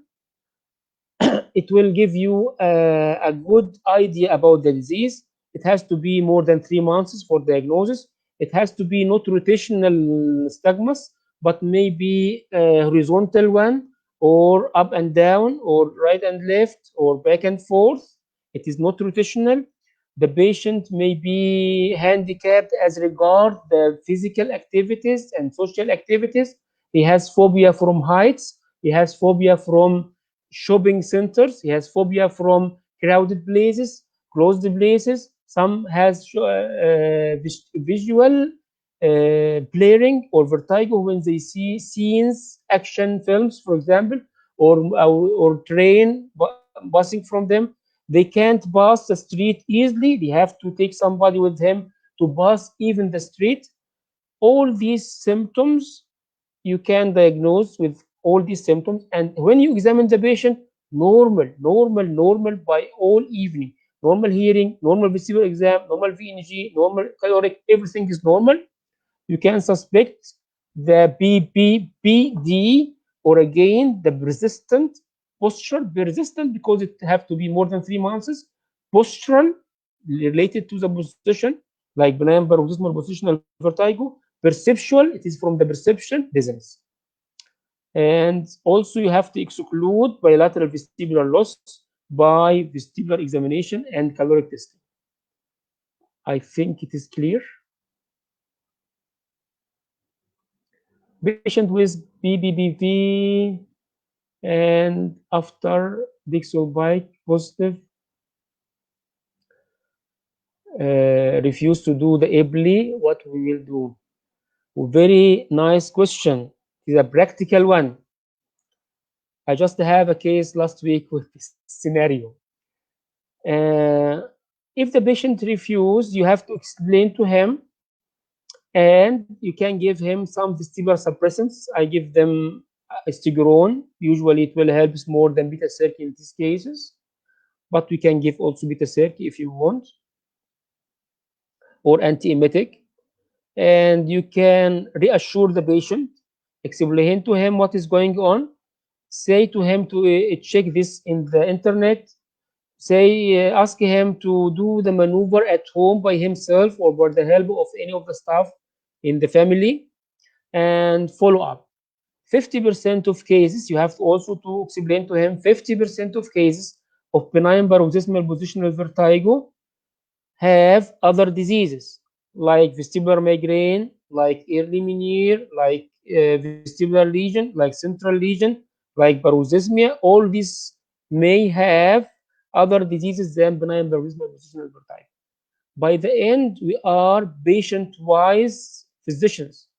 We tailor our expert and our effort to tailor according to our patients. يعني بالعربي الزبون دائما على حق.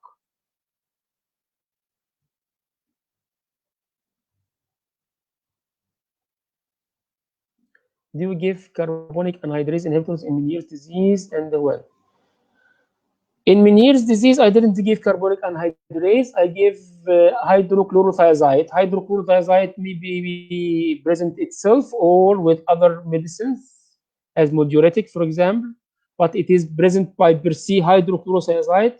I think Easydrex 25 milligram. Carbonic anhydrase inhibitors, I give him to patients with benign intracranial hypertension, and it works well with them, but not for Meniere's disease. And also, it can be given for vestibular migraine patient, but it's not so effective as other prophylactic, like Topomax, for example. Give the patient hydrochlorothiazide for Meniere.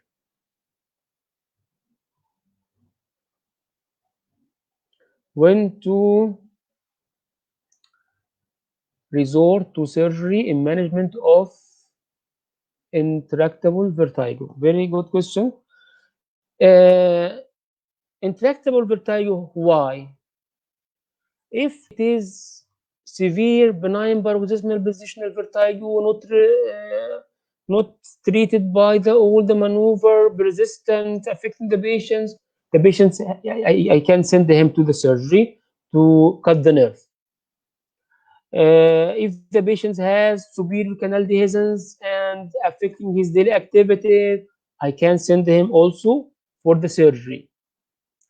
If the patient have Chiari malformation, I may send him also to the surgery. If the patient has paroxysmia, it is vascular loop syndrome affecting him, affecting daily activities, intractable vertigo with that. I saw some patient with this very severe positional vertigo, like benign positional, recurrent, repeatable. Every one and then the patient comes, he can do his daily activities. I can send him to surgery. But I will never send a patient with Meniere disease for surgery. Meniere's disease, we can do the chemical cautery for the vestibular nerve by gentamicin. That's all.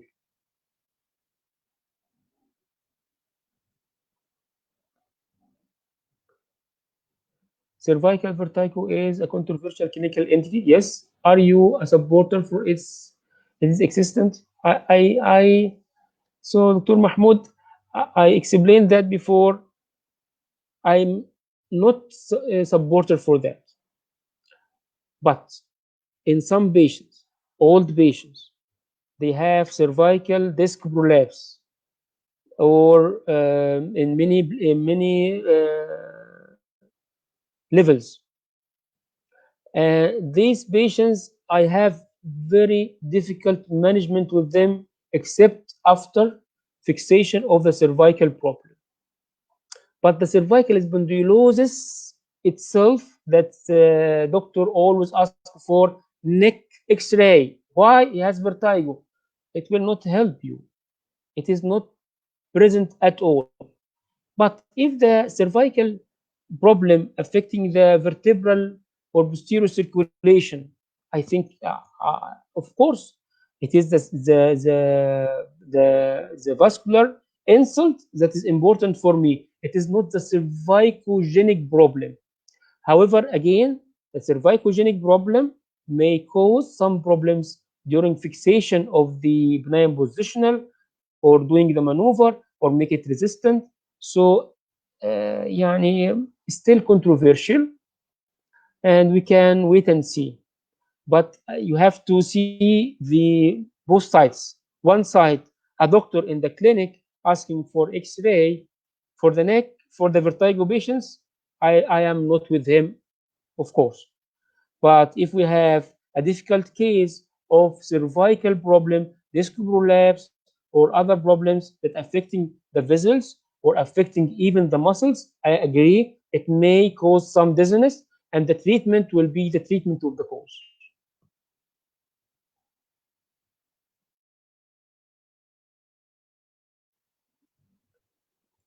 Meniere and migraine overlapping in some patients, yes. Of course, it is about 25%. You can see both of them, migraine and Meniere. From your experience, how we can manage? You have to treat both. I remember one patient with Meniere disease. I control the Meniere by intratympanic injection, and I am sure with my results, with the follow up of the hearing, with the follow up of the vestibular system. But the patient still complaining, and I discovered that she has vestibular migraine. Once vestibular migraine is controlled, the patient was very happy, because you have to deal with both. You have to treat this one entity and this one entity both together. It is difficult to differentiate, but the comorbidity is common. I think in about 25% of patients, you can see Meniere with vestibular migraine. Treat this alone and treat this alone. Medicine for pregnant women with peripheral vertigo and Meniere. Pregnant women, we have meclizine. It is the only safe drug during pregnancy. We can use it.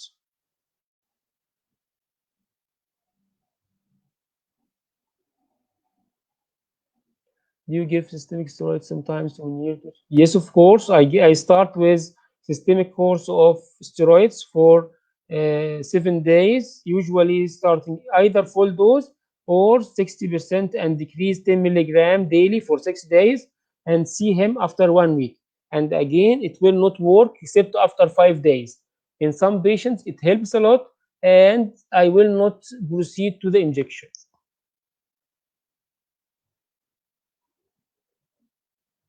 Management of persistent perceptual visual dizziness.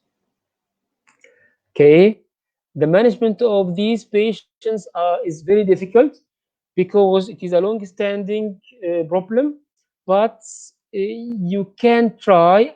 For me, my regime for working with this patient, I give them serotonin reuptake inhibitors like Cerebellar, for example. I give them 10 milligram daily for 3 months. I give them vestibular rehabilitation exercises, and make them do it for 6 weeks at least.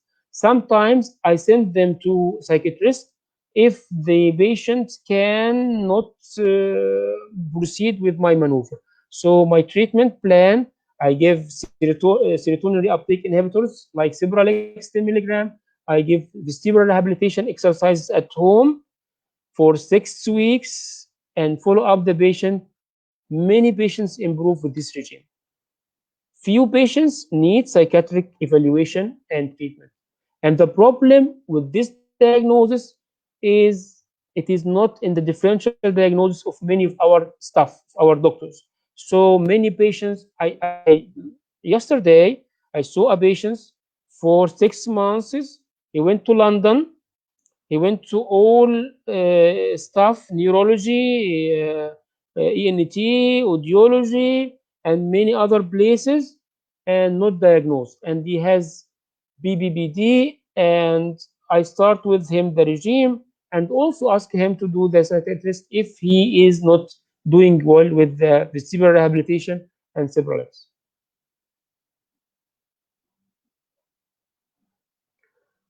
Do you use Bandy Daruf exercise in treatment? Yes, sometimes if the benign positional vertigo is not repeatable, don't do the maneuver. يعني ما تعالجش شبح.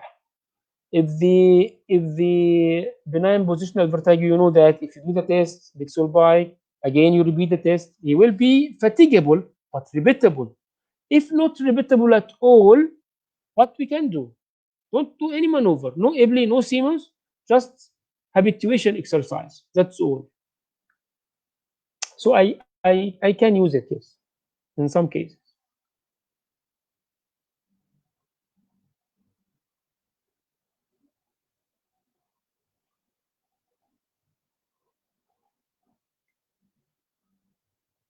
Any other questions or shares? Hello. Hello. Hello, thank you to Muhammad. شكرا جزيلا. Thanks for you for your time with us. So I think that's uh, maybe that's all the questions that you answer. So I will mention also your account Facebook on the video to answer the other questions if you have time. Okay, Uh, anytime I am here, no problem. okay, and thanks for your time again, and thanks for your nice lecture, and thanks for your answering for the questions. Okay, thank you very much, Dr. Muhammad. I am happy to be with you tonight. Really are thanks. Okay, and I am waiting for the feedback from our audience and our colleagues. If they have any questions, any No, something is not feedback. clear, I'm here. It's a very nice, good feedback. I think if you can go to the Facebook video now and see the feedback with our colleagues, you will see very nice comments to you.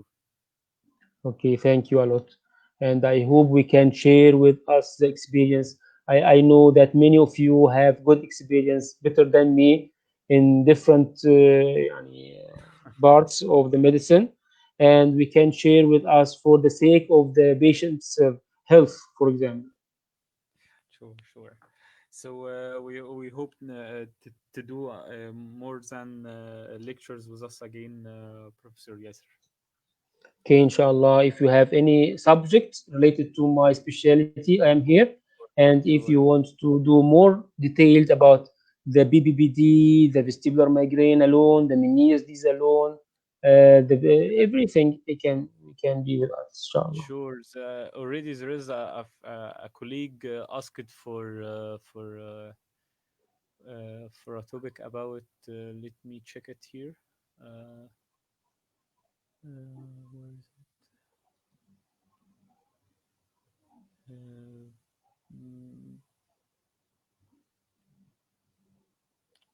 I didn't find. Ah, Already yeah, there is about a nystagmus. colleague asked for About nystagmus. a separate lecture about nystagmus from A to Z. Okay, very, very good lecture. I can prepare it and we can adjust the date. And I will be happy if we can do it for the juniors and those who are interested in the nystagmus, the vertigo, and so on. Sure. Okay, Okay. Okay. let us try to make a date for that. We are ready. Let us Okay. say after 2 weeks from now, we can prepare a presentation for nystagmus. Sure, our Professor Yasser, and we are ready and you are welcome for that. Okay, thank you. Thank you very much. Okay. Thanks, our Professor Yasser. Okay. Bye Okay, bye. see you again. Bye bye.